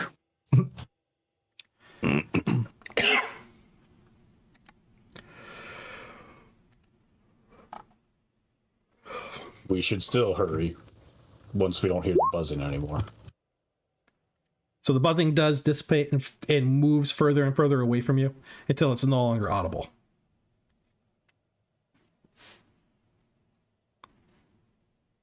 I don't hear it. I think they're out of range. Let's go.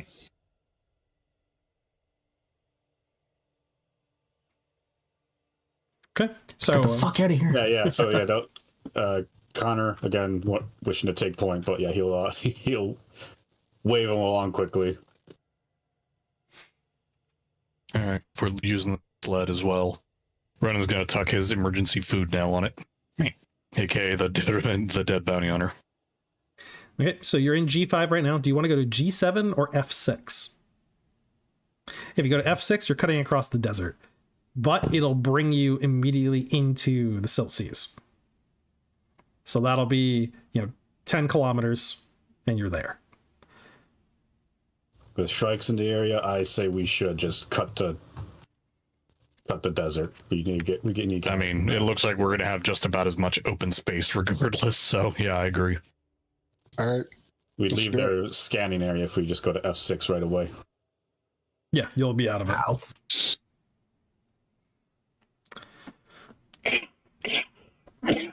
Okay, so from your position, heading into F6, going across open desert. Now, you've got a lot of rolling sand dunes that are made of old, like the ground up remains of concrete. Here and there, there's still the foundations of old concrete buildings that are sticking up amongst these dunes that are just kind of washing over them.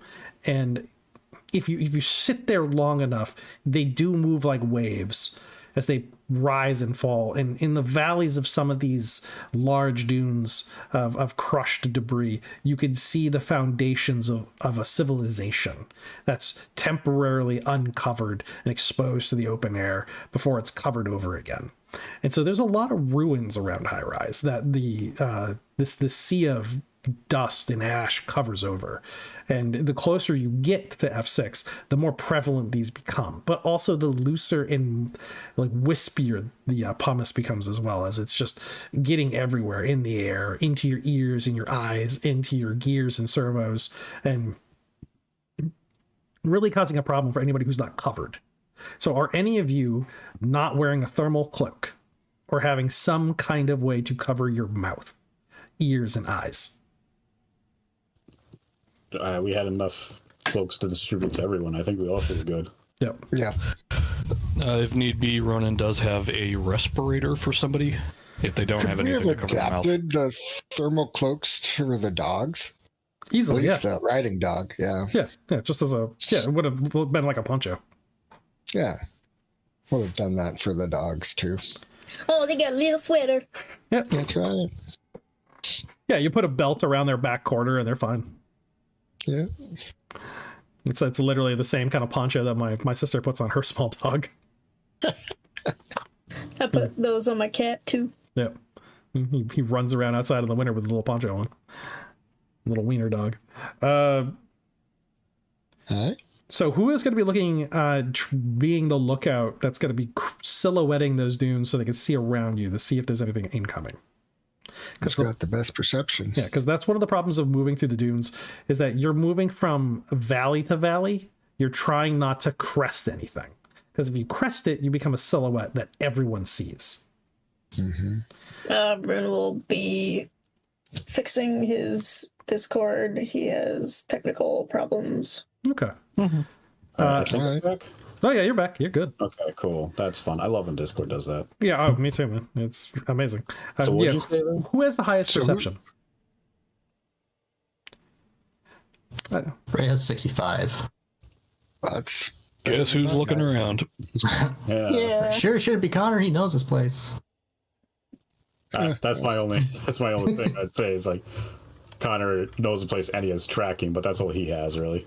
It is 50. How about you come with me? I'm scared of those. What do you call them? Cinder's 48. Sealed pits. Stay close. I know the path. It'll All right. hit you. Swallow you. I think it's funny if Rhea's up on stilts, she's just as tall as a human. About 3'8". Wait, no. Did they double your height or they add 1 meter? Or They add a meter. oh yeah, okay. Yours Yeah, calls you're a kid. Yeah. Jeez. Yeah, Rhea. So what check? Is this a tracking check? This one's gonna be a perception check, just to kind of look around you to see if you can see anybody else in the open area. And there you go. yeah, type C. Huh. Again, okay. Type C, 65, and what did I roll? I think you got that. Yeah, you got that. You need 83 or less to pass. Oh yeah. Why'd you roll a 10, Timmy? It sure looks like an initiative roll. No, it's an encounter chance roll. Out in the desert. Take my head off. Mm-hmm. No, because they would have to know you're there first. So you're lucky there. You do see people moving in a valley at... Actually, I have to actually roll the encounter distance, too. That was fun when you're on the open desert. Connor, hand me those binoculars. Connor does so. They might be our people. What do they look like? People. Like a human. Yeah, Do they look humanoids. just as ugly? They are humanoids. They have what appears to be a few people in fetters that they're dragging along with them. There's more people in fetters than there are actual people who are like part of the escort. The men themselves they're all wearing cloaks, desert travel cloaks. Again, they're just kind of blobs in the distance, but they do appear to all have rifles. And so this is at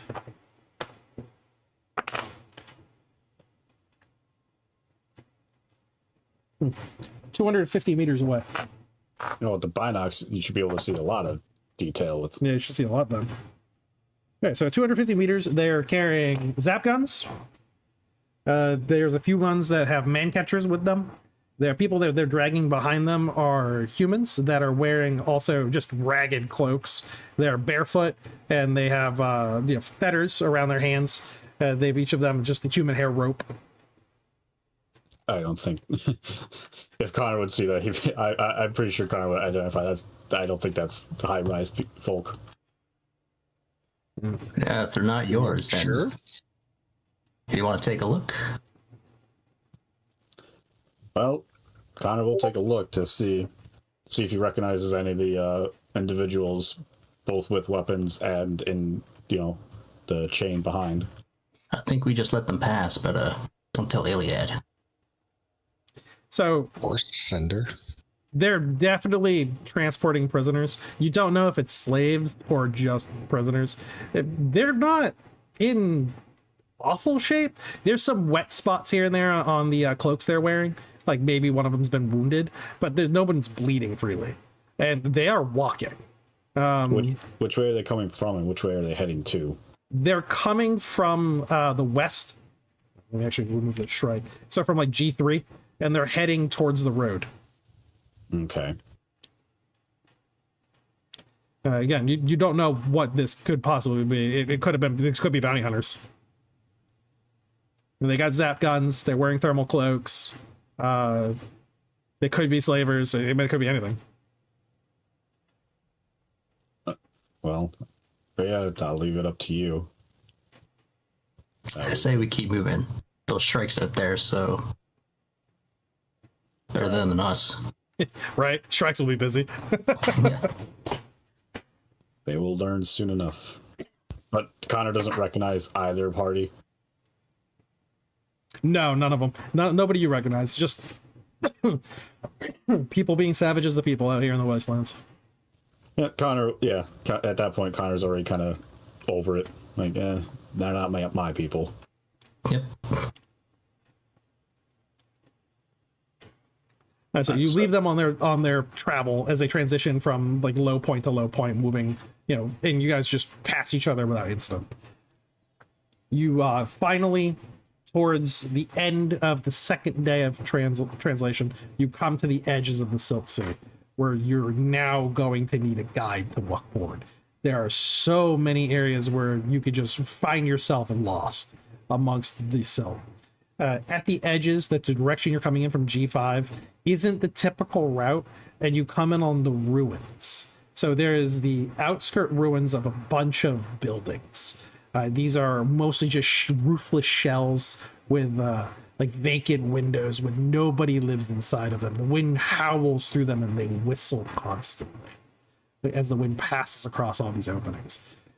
They're quite tall, some of them are 20, 30 stories, and they make like a cluster along the edges of the Silt Sea. At this point, I imagine Connor kind of brought the rest of the group kind of into a closer semicircle so we could actually talk and discuss the plan ahead. So, do we want to camp here tonight so I can actually see where we're going? Otherwise, we can rely on Kit. She will be able to see our path to High Rise and just travel through the night again. This area known for any kind of nocturnal predators? Just Kit. There are a lot of things that can burrow, but if we want to camp, we can get on the second floor. There's a gang of vicious rabbits out here too. Could be that. Could be other hunters, but if that happens, just let us know. So for the point for Kit, Roos, and Connor, you would know that sometimes bandits will use these ruins as a jump-off point to catch people coming in and out of High Rise. They don't typically last that long. Greywater will send bounty hunters out to eradicate them when they do. But dumb will always repeat itself, and they just come back eventually. We might not be alone in those buildings, though, but, the Silt Sea is always hungry. I was gonna say we could just toss them in the sand. It's true. Personally, don't feel like getting swallowed by the desert, especially at night. It sounds like we want to just camp out for the night. Kit can keep an eye out for us. So you find a ruined building. These walls are thick. A lot of the height of them it's still quite amazing that they're able to maintain their structural integrity over all of these centuries since the fall. And just the constant grinding of the sand against them has worn away, or they smoothed out a lot of those angles that would have been, cast in place, and giving it a strange organic flow to many spots. Blessedly, there's plenty of shade. and also areas where you can actually have maybe a light or a small fire as you're enclosed by walls on all sides with just open doors leading into vacant hallways, servicing structures that are long since forgotten what their purpose was. The only lasting memories are those ones that have been carved in the physical concrete. And there's many messages of travelers and bandits and castaways that have carved their names, the dates they were there, or messages to one another along the lower levels of many of these buildings. The higher up you go, the less and less frequent those become, as people just really didn't want to transverse up all those stairs to get to one level or next. Or sometimes those stairs have collapsed since like someone has chiseled them out, or they collapse over time, and there really is no easy access way to upper levels. So which one, like what level and how do you want to situate yourself in these buildings? We need to at least get to the second level so we avoid any burrowing predators at night. And then from there, probably just a large enough room for us all to hide out in. Like Tim said, we don't have to worry about our smoke from our fires being detected.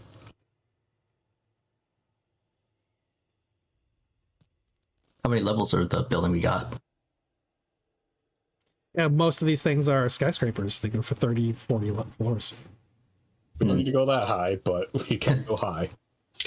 I was going to say we should probably go for a medium floor or something so it's not at eye level so they can't see the fire or anything, but So probably second floor makes the most sense. Yeah, second, third floor. Yeah.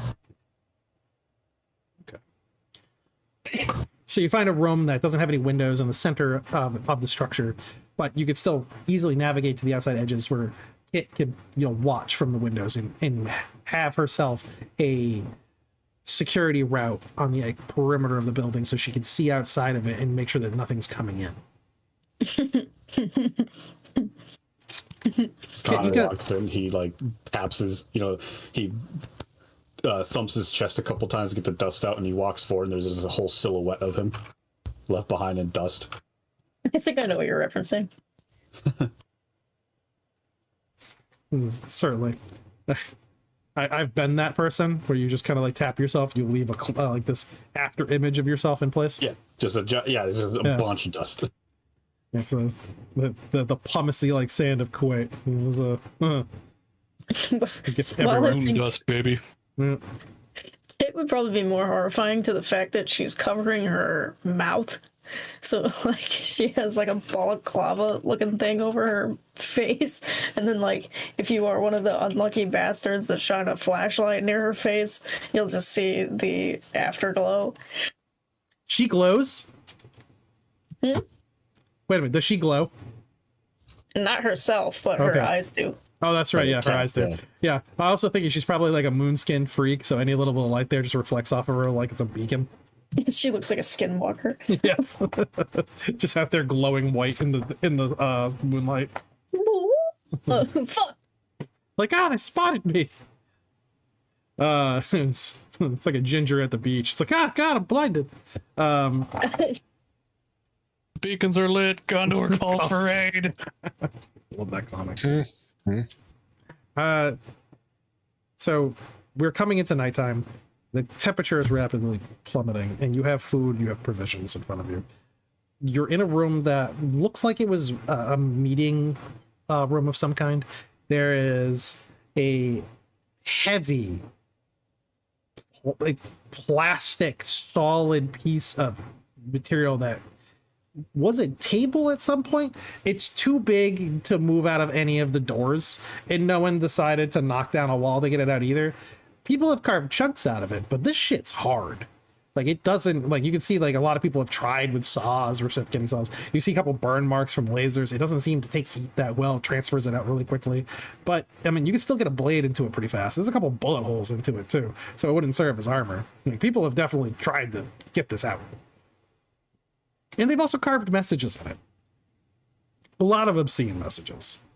But it's definitely a common place where people have kept fires. And you can see that there's a few stones, building debris, bricks and things like that. They've stacked up into a cylinder in order to, reflect the heat back on itself and keep it, the smoke channeling upwards.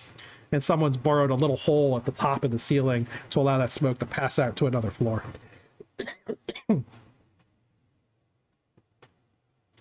So what does the evening look like for you guys? You've been traveling for 2 days. You had a Shrike encounter, and you're soon going to be traveling the Silk Seas in the high rise. Cinder's not pretending to sleep. He's just gonna act like he's drinking coffee or something to stay awake. Oh, we could Get a pot of coffee going. Yeah. Ronan is fully asleep as he has withdrawn all of his vines and dropped into a straight pumpkin state. He's all out of feet. Yeah, he just pulls them out of him. So Kit's just doing like a standard So from the outside, he looks like a full pumpkin. security sweep. Yeah, standard security sweep going from window to window. Awkwardly staring. Red's gonna strip down her rifle, kind of maintain her gear. Cole might join Kit on some of that, like as a backup if she wants. Yeah, Cinder will probably do something similar with his long gun and the thermal scope.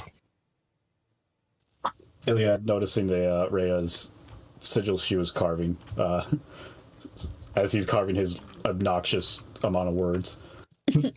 Like, we'll point to it and say, "What is that from, small furry friend?" She'll look over to him. Just kind of smile. Home. Ah, yes, home. New home, in fact.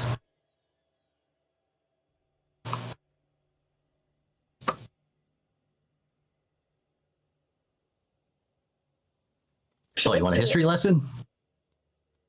Iliad nods. God, that's a long story. It's up by Lost Soul, actually. Lost soul, that's quite the walk. Yeah. Yeah, it's a long, long way. Doubt you'll ever find it, though. My people up there, they don't really like strangers.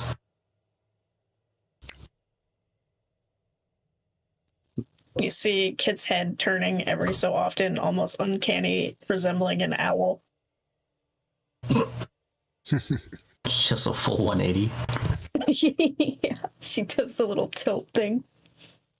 Yeah, it's a bit of a walk, it looks like. Jeez. Ray's come a long, long way. Nothing to spit at. So why are you so far from home? She kind of points over to Mira. Gotta find a way to fix my sister. Fix? Well, aside, he kind of gestures vaguely at the cow shape.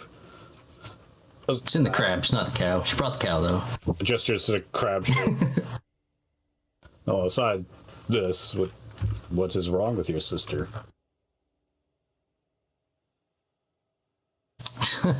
She kind of looks at Iliad, looks over at her sister, looks back at Iliad. She's kind of trapped in a robot. His eyes kind of like do that blue blinking thing when he gets like caught off guard by something. Like Loading.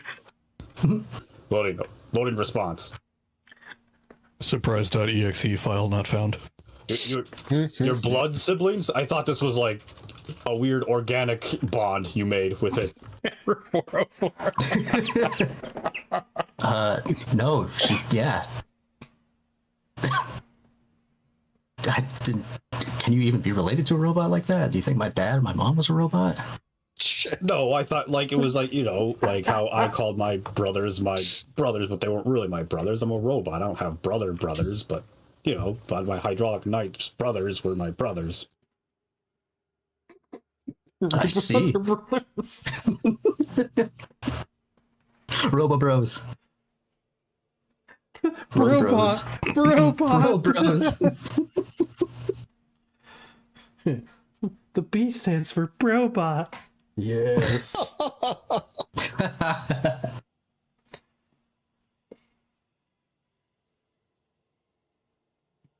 Shit. Sorry, I'm back. I had to dip out for a quick second. No worries. What I miss? Making fun of how I was saying brothers. I heard that. Yeah, Brobot. my Bro, what? bro brothers, bros. It's super bro. Anyway, I thought it was like a title or a term of endearment, not literal. No, it's quite real, actually. I don't understand it myself, but actually up by Lost Soul, that's where it happened. There used to be a facility there. And let's say something bad happened. She kind of scratches around her neck and like looking really uncomfortable. And, well, she kind of taps the attacker thing. It's like she just got stuck in here. Iliad nods his head in a understanding, like both to the situation, but also like how it's clearly making Rhea uncomfortable. And in a pivot, he'll go on try to distract her with like just some random stories of the hydraulic knights. Give listening to. Yeah, Mira will be like, "Oh, stories." Pop over too. Especially related to missions that would have been around Lost Souls, but more around the mills because that's where one of the more famous hydraulic knights met his end. I'm pretty sure. Trying to remember his name. Tim, you had that story because all the mills like kind of face towards him. Oh yeah, that's Lighthammer. Mm-hmm. Cole clicks his teeth a little bit as he steps off and goes into the hall to keep an eye out. Yeah, Cinder's keeping an eye out too. Wait a minute, aren't y'all supposed to be asleep? Why is everybody awake? The awkwardness in the room woke them up. Yeah. Don't worry, kid. I'm sure I'll get all your little children in bed soon. Let me just finish this story. She glares at him. There's no way to read the emotion coming out of his football helmeted grill.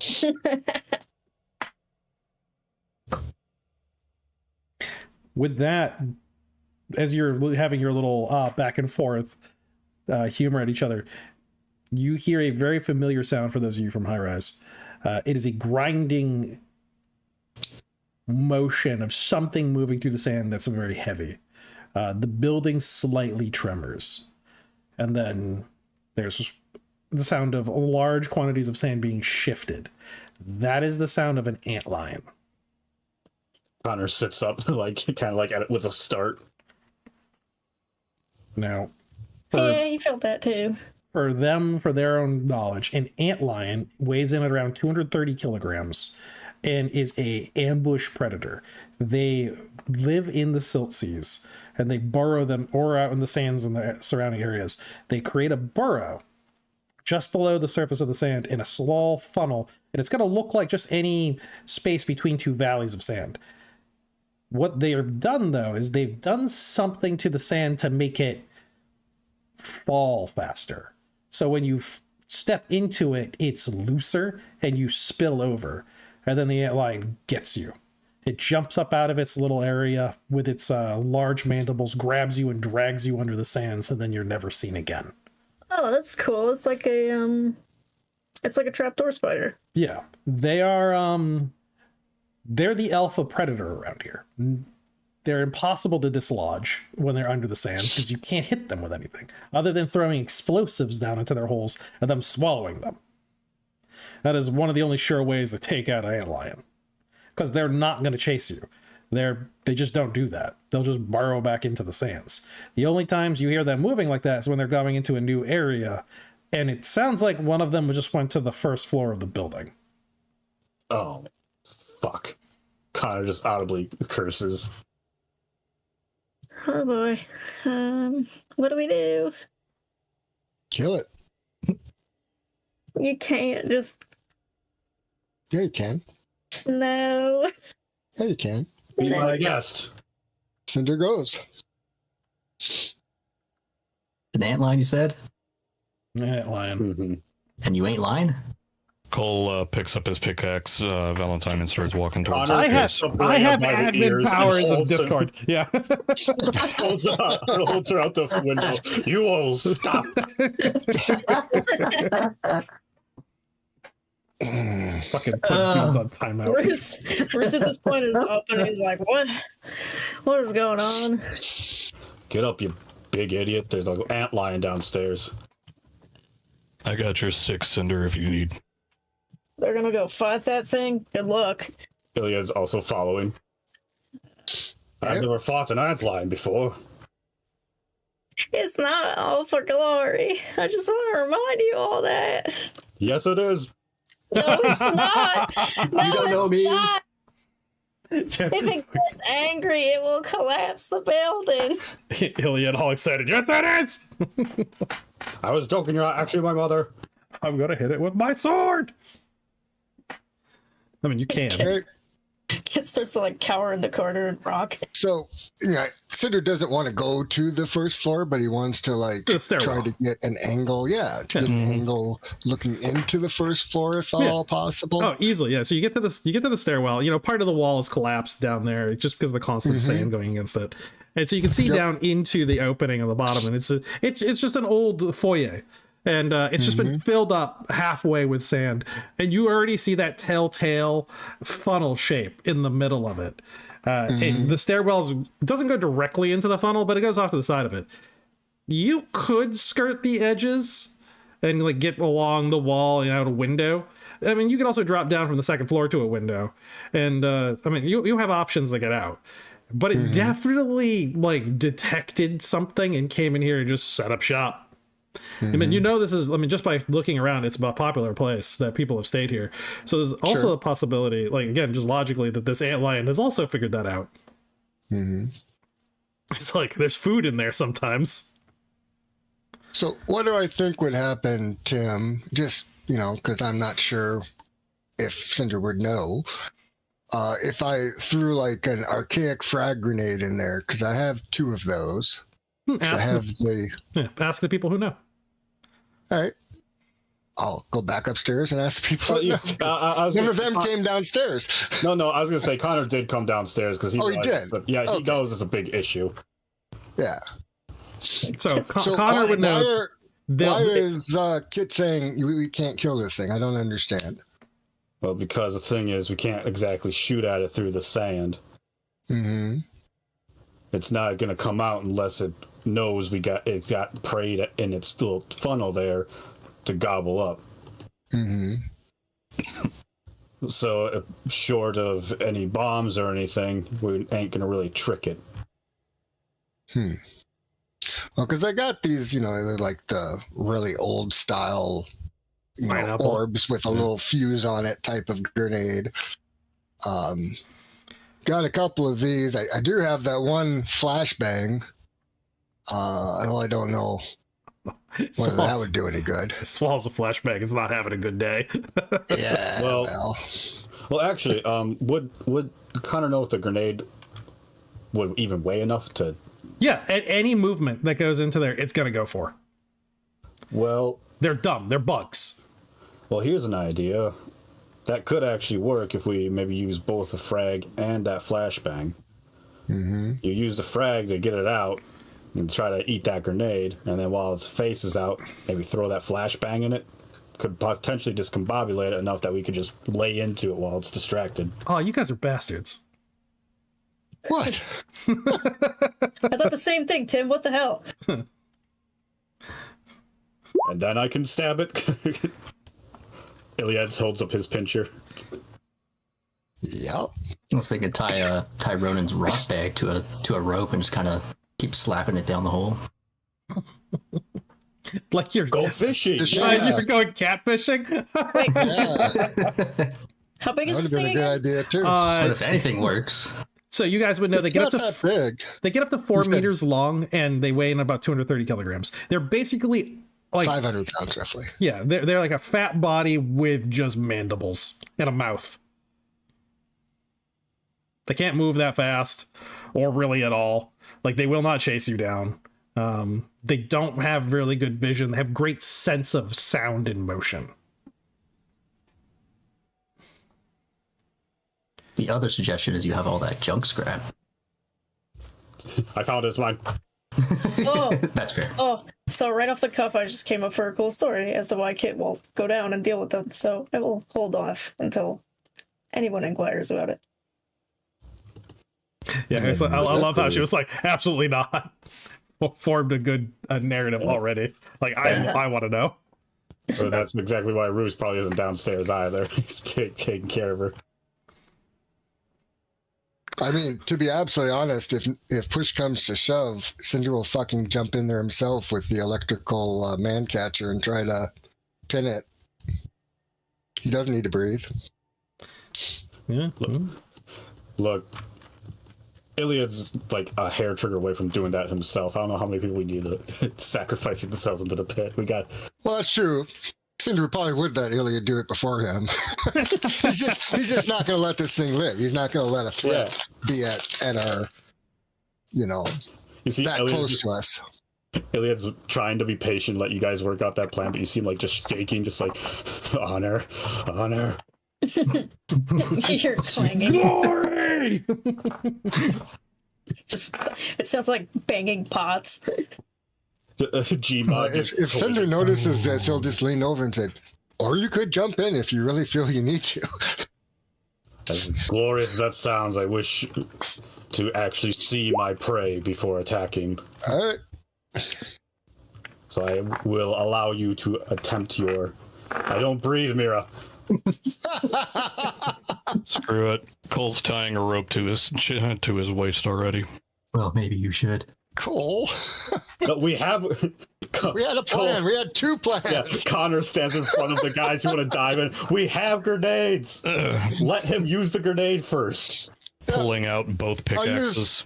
I'll use Connor's plan, and I'll throw in the archaic grenade first to try to get its attention, and then as soon as it's popping out, I'm going to whip the flash bang at it.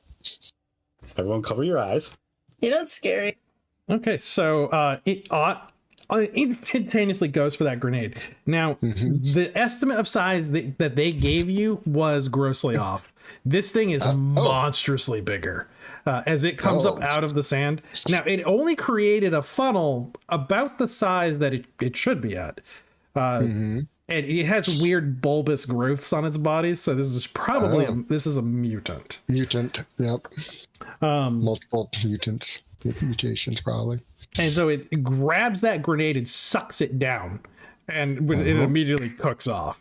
So roll the damage for the grenade. It's just gonna take it straight to the fucking belly. It swallows it, and you just see a Boof, yeah. There's smoke It's coming not out a of whole it. lot of damage. It's just like a D12. You're gonna do it as sorry, we're gonna count it as a crit, so maximum damage. Okay. Also, frag grenades All die damage. 10 plus die 20. This is an archaic Archaic. grenade. It's from the okay. demolition skill. It's not from the relics. I heard It's a frag clay before. one. I'm sorry. Yeah. It's a called frag grenadier's grenade. It's a grenadier's grenade. Like you said, with the one with a wick on it. Yeah. Oh, Yeah. Like a clay pot grenade. Yeah. So 12 That's what he called it. Yeah. So it just does 12 flat damage. Okay. Yep. Correct. So, So does this thing look more ant or more lion? it looks more like a have you seen an analog before? Or like a centipede. yeah. You'll have to look up an antlion. Just Google search antlion. It's an actual creature. Oh, is it? Is this Yeah. like flesh or is it a robot? It's flesh. Oh, This is an actual Ooh. insect. Holy shit. Something that's You're not a real robot. predator. And, I hate how they look, honestly. It looks like a stink bug's demented cousin. So That's about right. I'm gonna bring over a just a black centipede just so I can load in the information for its endurance on there. So it has 156. Antlions, it's a bit of a misnomer, isn't it? Because they're not an ant, Correct. right. nor obviously a lion. Yeah, I think the whole pretense was that they are a predator of ants. Yeah. Yeah, okay. So I think that was the logic behind it. I don't. Yeah, I think don't so quote too, me, yeah. son. I ain't said shit. they kind of look like a beetle maggot with like big Yeah. pincers. Fun Right. bit is that's the baby form. Yeah, Yeah, they turn. This isn't even my final form. that's right. We're fighting the cell of our world. Yep. Oh, God. So it takes a 12 damage, and then the flashbang goes off. That is a Type C endurance check, I believe. See if it's stunned. Are you fucking kidding me? Shit, I don't even know. Probably in the expansion rules here somewhere. Yeah, where is it?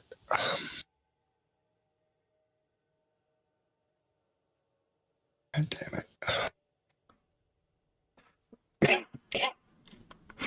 Oh, man. Anybody know where it is? Yeah, it's in explosives. Explosives too. So. Yeah, I was looking at it not that long My son ago, just so- woke up. He fell asleep. Sorry, is it a stun grenade or flashbang? Flashbang. It's essentially the same Still thing. looking at. Weird that it doesn't come up on your search.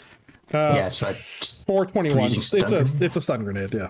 421. Oh, It is okay. a stun grenade. Okay, so I couldn't find it. 3d6 stun That's damage. 3d6. Yep. All right, hang on. It's got a defense value of 35, but it doesn't get. I mean, it happens automatically. It doesn't get any defense against that. Fifth and full level 8. Yep. No, it has a 6 in 10 chance of going deaf for 1d6 rounds. Oh, that makes I it don't think I blind. can hear. I'd be surprised if it lasts one round. I assumed they feel rather Yeah, than they hear. feel. I'm going to use it as the same sense though. It's going to Okay, gotcha. Yeah, it's going to Well, yeah, overwhelm it's it. going to be a disruption to their 7 in 10 senses. chance of losing their Holy vision shit. for 3 plus 1d4 rounds. Those flashbangs are not gentle. Yeah, so it's going to take 4d1, so 8 damage. It's going to take. So go ahead and roll that d6 for the plus 4 rounds for its stun. That's for its, D6? that's for its deafness. The vision is 3 6 plus out of 10? 1d4. Yeah, this is knocked off balance. What am I supposed to roll here, people? Roll a d6. D6 coming up. All right, so 6 rounds of being off balance. That gives it a plus 20 to all your strike values. Nice. And Oh, now it start has to striking make it. a kilogram type D hazard check and be not completely. It weighs 500 kilograms. I think it's knocked out. Shit. Yeah. Good evening. It's fine. Oh, Hi. jeez. And a 7 in 10 chance of losing its vision. So, yep, vision gone. For 1d4 plus 3 rounds. So, That's sad. It probably 5. had an idea of what it wanted to do, but it just didn't have the vision anymore. Aw. I'll ban you too. Try me. I'm like herpes. I'll come back. All right, so it's also a plus 40 easier to strike for the next 4 rounds. Or 5 Iliad rounds. Sorry. dives in. Yeah, you guys win on initiative automatically. So, chop it to shit, I guess, with your plus 60. Victory! I'm going to use my auto pistols on it. If Jumping in. I get my killer bonuses, holy shit, it's not going to last long. No, it's not. This poor creature. I mean, that's how I had played. That's how I kind of figured you guys would take this down if you caught it first, before it caught you. What's its total defense value? Right. Its defense value is 35, and you have a plus 60. Oh, okay, so yeah, those hit. I have a hell of a Yeah. lot more than plus 60 with my killer. Yeah, that's just the bonuses you get from it from the I stun need grenade. I need to just like hit an auto miss to not Yeah, I hit think it. almost everybody needs a 95 or higher to miss. I am taking a penalty because I am dual wielding. If that even matters. That's kind of. Let's see. I'm gonna do. Just gonna roll 60, 100 because I got 3 shots each pistol. There you go. I'm not Oh, running yeah. it. It's cold. It hits. Ilya gets that 30 damage in with his concerned battle axe. Just dropping that axe into the side of this thing's as it erupts out of it. It has its kite in its head with its big black and red glistening mandibles and these like strange multifaceted eyes that you can't, all you see and detect in them is just like animal malice. And it's got these spines that are wriggling across its body. That axe just buries into that softer body underneath it, and just yellow-white pus erupts from the side of its hide.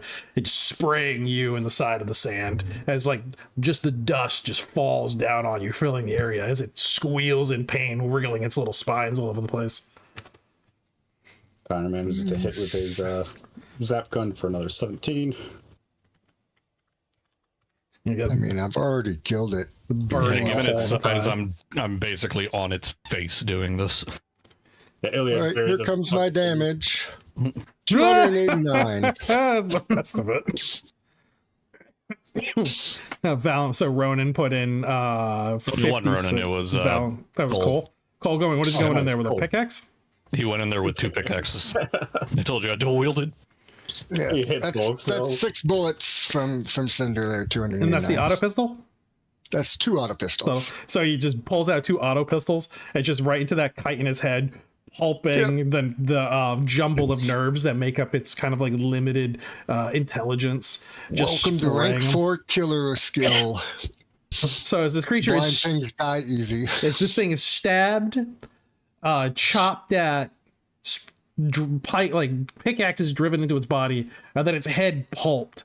It just undulates violently and dies in the sands beneath all of you that decided to dogpile on this poor, freakish abomination of a creature. They should have stayed out of our fucking building. Yeah.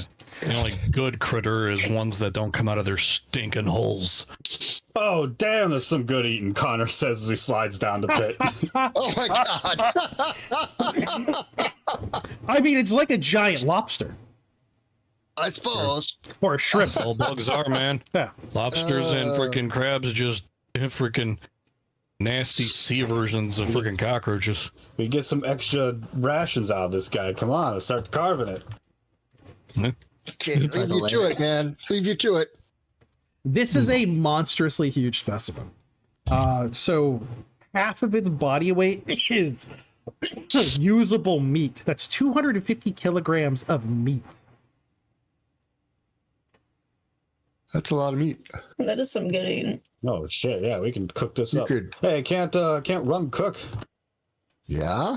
Yeah, we could get her to You get us. probably want her to cook because there's like a 50% chance of poisoning yourself with something like this if you don't.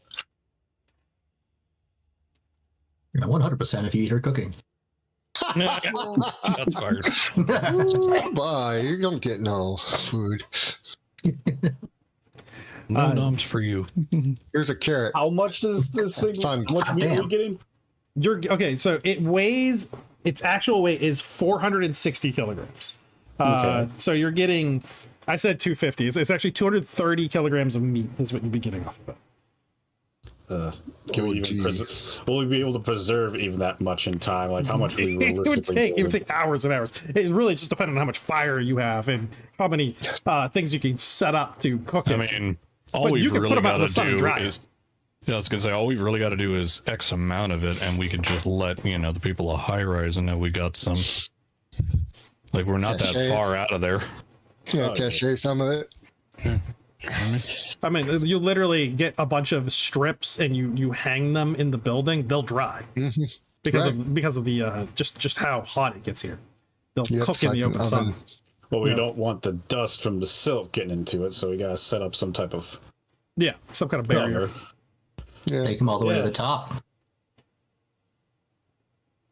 Yeah, that's not a bad idea. Get some of that meat, get some extra rations, be good. So you can take the mandibles because that's kind of like the points on a deer. It's the antlion antler essentially, and that tells you its size because the mandibles just they grow proportionate to the body. And these things are massive. Oh yeah, we should bring this to high rise as proof. They'll definitely. They might even give us a bounty for that. Yeah, it's bragging rights too. You mount that Hell, you thing on a made- wall. You guys just made it a bit easier for us to get you inside. Not to mention the meat inside the mandibles is amazing. It's like a lobster claw. You just suck it right out. Okay. Is it meat? Definitely bringing them then. Oh no, I mean, and Cinder, you did pretty good shooting it. So I mean, if you want the meat and the these mandibles. It's the best. Right. No, I'm good with sharing it out with all of you. Oh, good. Yeah, that's very kind of you, sir. You guys are in for a treat. Those who can eat. Yeah, poor Iliad. Connor is clearly excited, and people who are not from High Rise who don't like bug are in for a very bad time. Again, it's just like a lobster claw, or a crab leg. I don't know if anyone's ever had snow crab before, but oh my god! Oh yeah! Oh god! So I good. got crab legs right now. It's so you just pull that big old hunk of meat out of that leg. It's like Yeah. Dip it in some butter. Yeah, I don't even when they give you like those what the fuck you call them? Like I guess like the claw crackers I call them. Don't I even don't need even them, use. huh? Yeah, I don't even peel use it that. I back. just twist it. Yeah. Yeah, just twist it, peel it back, take it out. Like a pro. Yeah, I grew up on the ocean. I can take this out. All right. Those of you who participated in combat, it was Iliad, Cinder, Cole, and I think that was it. just the three of you? I know Connor. Was Connor in? Yeah, on Yeah, that? Connor and Connor as well. Iliad. Yeah, they both got in So there. 4. So each of you gain 28 experience factors. 28. Now, I would like to remind myself to do this more often. When you use a skill, every time you use a skill to do something, 5 experience factors. Oh shit! It's something they used to do in Advanced Dungeons and Dragons when, like, if a wizard cast a spell, you gain 10 XP. If a fighter defeated something, they gained extra XP based off of the CR level of the creature they killed. I want to start doing this, and I got to find a good way to balance it out to reward players who are not combatants, so that they are getting experience factors so they can level up off of using skills. Right. That's a good idea. And That is good, because some of us are less combative than others. exactly, and so they need an opportunity to gain Rum. something. Rum was never going to be able to be much of a combatant, so she's like, I'm never going to get to level. So I want them to rank up, and since they won't be ranking up combat skills, they're still using all those other ones, and it gives them more of a reason, and you guys as players, a reason to keep them there, so that you have those non-combat skills and it's like accessible to you at all times. So we're gonna, for now, I'm gonna say, survive, like loosely, kind of like survival skills. Things that lead to like group survival are probably going to be in the range of like a 10 EFs, because that's like that's an encounter. Whereas technical skills are going to be 5 EFs for now. So like crafting, building, things like that. But we could probably also come up with some way to look at it as like, did you use a skill that is from your cast? And that would probably get you 10 EFs. So if your cast is Bounty Hunter and you use one of the ones Bounty Hunter starts with, you'd get a little bit more. I don't know. We'll have to look at it and discuss, because we need to make this work. Yep. Oh, yeah. So for now, we'll go with a flat rate, though, of we'll say we'll go with flat with 10 just to see where it goes there, because those first levels, there's 30 EFs. And so I think we got a couple tracking. We had some stealth skills that were used today. Yep. Yep. Iliad and Gourd Boy running. Yep.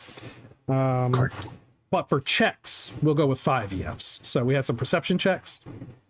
Yep. And that's if you were successful. If you weren't successful, no EFs. Well, Cinder had that one that was quite important with the first strike. Yes, it was. Especially for getting that kill. So we should definitely reward 5 EFs for skills, or for checks. And then 10 for skills. I'm making a note of it too. I got that written down. I'll make sure I add that to the documentation going forward until we can find a nice, happy balance of that. Because crafting ones take a little bit longer. They should probably reward a little bit more too. Yeah, that's true. So, in this regard, could I argue to give the 5 or 10 or however for give that to Rum because she'd be helping cook this meat here? Yes, this one because there is a skill I for that. already figured she'd get Yeah, points for cooking. yeah, she'd get points for cooking. And then for like a cast-based thing, potentially give give Kit. So because she would have immediately identified the danger of Yeah, as a hunter. Yeah, definitely. Yeah. Yeah, we definitely That's would. fair. That would be a good usage of a cast-based one, and to give her Give her the some EFs for yeah, that. Get her a little. get her the little 10. goofy. Yeah, Yeah. that sounds pretty good. I And then was listening, but sorry, it's 5 for per trait and so 10 for yeah, skill. 5 for a check, 10 for a skill, 10 for a cast. So Mira would gain 10 for the hacking. Okay. Looking up right now, Shells repaired Ray's radiation detector. Who repaired Does it? that count? What? Yeah, they're repairing it. Yeah, the repairing that would be a skill check. Yeah, it's a 10. Okay. Yeah, because again, we want to make those so they can level them up and use by using them. Which is also something because I was really thinking about it because of Argo, because Argo doesn't participate in combat, and I was like, how do I reward him because he's done a lot of technical things. A lot. And I was like, there's got to be a way to do this. And then I remembered 2nd edition D&D, and I was like, oh, wait a minute, they did have a way to do this. While you weren't here, you repaired the desert survival helmet that we had that was broken. Fuck yeah. We gave you some scrap, and you whipped it back into shape. And right now Rum is wearing it, but we can always have it back if you want it instead, because you need one too. So we got 2 for You got sure. 2, you just picked up one. Yeah. Right, but Rum is probably going to be staying in high rise, so if Oh, okay. Argo is not, then Rum would be happy to give it back to Argo to keep. So for Argo, if he can actually add 20 experience factors for fixing Whiskey Tango, 30, because he put in Whiskey Tango's new CPU, reprogrammed Whiskey Tango, and he did the repair on the helmet. So we're backlogging experience right now. For him, I'm going to because he's not Just done for no him. combat. Oh, Yeah, it's a little harsh. Yeah, I would have done combat, but sadly I was passed out. Yeah, he's been I rewarded tried with it. texting you, dude. I had like 4 alarms set. Yeah. I know. Shit happens. So let's try to. And if you guys can think of some other stuff that we did in the last 2 sessions, like hit me up, and we'll backdate the characters a little bit to get them up to speed. Sure. Because there's a couple of the characters again that didn't participate in some of the combats, and they need the EFs. Yeah. So with that antlion and all of the food that you just procured from it, you go into the next day, fat and happy, Mm-hmm. and ready to make the transition over into high rise. This is going to require a tracking check from the people who are doing it, or your guides. alrighty. Go for it. If they fail the tracking check, since they know the way, it's just a perception check to get back on track. Fucking That looks salty. good. Okay. Yeah, Well, Kit nailed it. whoever that was probably got it. Was it Kit? Yeah, sure. That's Kit. Yeah, so Kit's going to gain the 10 EFs for using the tracking skill to guide them through the Silt Sea. Can I into still Hyros. try? Yeah, you could go for it too. No, you can't try. Yeah, And when you do it too. yeah, Connor. And 2 guides is better than none. And also, if there was a failure, I get a chance to roll something. Oh, I see. Okay. There's consequences for failure. Kit wants to get the fuck out of there. Connor is more active than people have ever seen him since joining the party. Yeah. Just happily munching on some antlion jerky. Like, oh He's yeah, happy. the best food. It's like getting a lobster dinner. So this is just a little character habit that Kit has. Her seeing Connor eat it kind of makes her shrink and disgust a little bit. So she will probably not partake in the antlion. All right. She's got history with these bugs. It's like a little kid that put their hand inside the lobster pot one time. Got their finger snipped. Something like that. Except for it was like her whole lower leg. Something. You're warm. You are. So as you Weapons. bring them through the shield wall, so around high rise is a stone shield wall. It's a natural formation, and you've transitioned from it as an incline up a kind of like a causeway that only allows a wide enough area for a sled to get through. And this is the other limitation to bringing things into high rise is this causeway. It stops siege engines from being able to come in. It's fairly tall. It goes up over 100 feet. It rises up onto a plateau, and there you have the construction of high rise built into the side of the mountain, almost like if it was carved from it. There is artificial, like again, there's concrete here. There's still steel beams, and there's artificial light, and it's everywhere. This place is energized and powered, and there's people. There's people moving out, a whole population that is not as strictly adhering to the desert survival code that you saw at Copper Dust, or you would see at Greywater. It's a little bit lighter, a little bit more lax. And there's active trade happening in an open bazaar with canvas coverings over the tops of it, people moving back and forth and shopping in the just beyond the walls. There are guards that are stationed there in the front. And there seems to be some commotion in the center. There is a gibbet that's been set up. It's made of, not wood, obviously, but made of molded shaped plastics. And in the top bar has been lowered considerably. And there's a bunch of stools with small forms on top of them. And somebody pulls a winch and 10 rabbits are hanged. Oh. And we will end it there.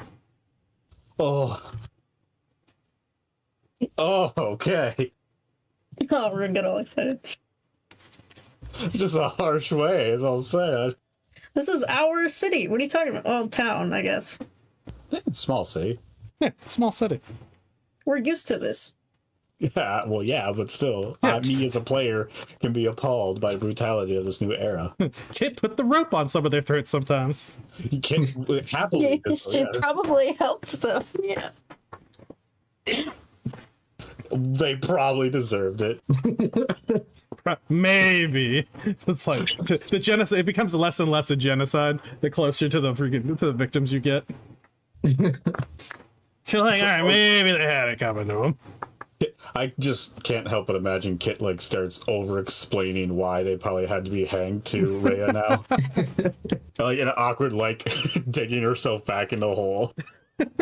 It's How gonna much did my post influence you earlier today, Tim? a lot. That I remember what you're talking about. That video was good. How you doing? It's in main chat. So that is the Mutant Epoch. That is episode. Fuck, what episode are we on? 8. And you can get the Mutant Epoch over at drive-thrurpg.com or the Mutant Epoch webpage. Will is going to be updating it soon. He's got a lot of stuff going on. He's going to go through and kind of scrub it, get some images replaced, and he's like, yeah, I gotta do something with it. But that's all stuff that he has a huge plate of stuff he has to finish in front of it. Nuke Tower is still on the horizon, along with the third-party license, which some of our members are currently like baking. They're getting it all written and made up so that we can actually release third-party content. Because some of the first third-party content that's going to be coming out is going to be the High Desert. Yeah. Sweet. We And so the relics lists that we've been building, we're going to do zap guns first because that is the most easiest to translate to the Mutant Epoch hub rules and the expansion itself. And then it's going to be possibly just relics of the High Desert, along with like monsters of the High Desert or adversaries of the High Desert. Are you going to release the map? I'm going to redraw that map. Oh, that's a cool map the way it is. It is, but there's more details because we haven't finished adding to it yet. Oh, of course. But still, just what's there is cool. Yeah, it's and I will post it to the Discord for anyone who wants to grab it or use it when I finish putting Colossus on there properly. I also have to add some buildings to the edge of the Silt Sea, and I have to add Promise, a tag Colossus there too. is there. Yeah, I promise it's there. It's the statue. The one thing I actually don't like about the map is the way the grid kind of terminates on the edges. And so that overlay works pretty well in roll 20, but it just looks kind of bad if I were to print the image out. So I got to find a good way to fix that. Gotcha. Yeah, good point. And when I can get it fixed, I'll be more comfortable. Tim, have we with ever getting people talked using it. about what snaggletooth is? No, we haven't. All right, That's just wondered because I didn't remember it ever being discussed. It has so never been that's wide discussed. open. Yeah, the feeding grounds in Snaggletooth are wide open as what they could be. Well, I did touch on the feeding ground some with the stuff that I Yes. sent to you, so you can look that over. Along with Lost Soul, we have a pretty good idea of what it's looking like now. Wasn't Okay. Snaggletooth one of the rabbits? Possibly. It's Oh, okay. possibly one of the down holes going into the underwards. Like it's got the hole there. It's probably an underworld location. We just it's not clearly defined. Like Rabbit Hole is, Dead Down is. Yeah, I'm not sure like how you've spread them out in actuality. So Yeah, because this is over 100 kilometers, and a lot of the fighting is probably taking place under the Deadwoods, like where the aquifers are. Yeah. Like Greywater, Bittertoe, Deadwoods, Rabbit Hole, Copper Dust, and High Rise. This is kind of where I imagine the rabbits are, mostly on the west coast, because you have water on this side, and on the east side, which is the actual high desert, there is no water. Ooh.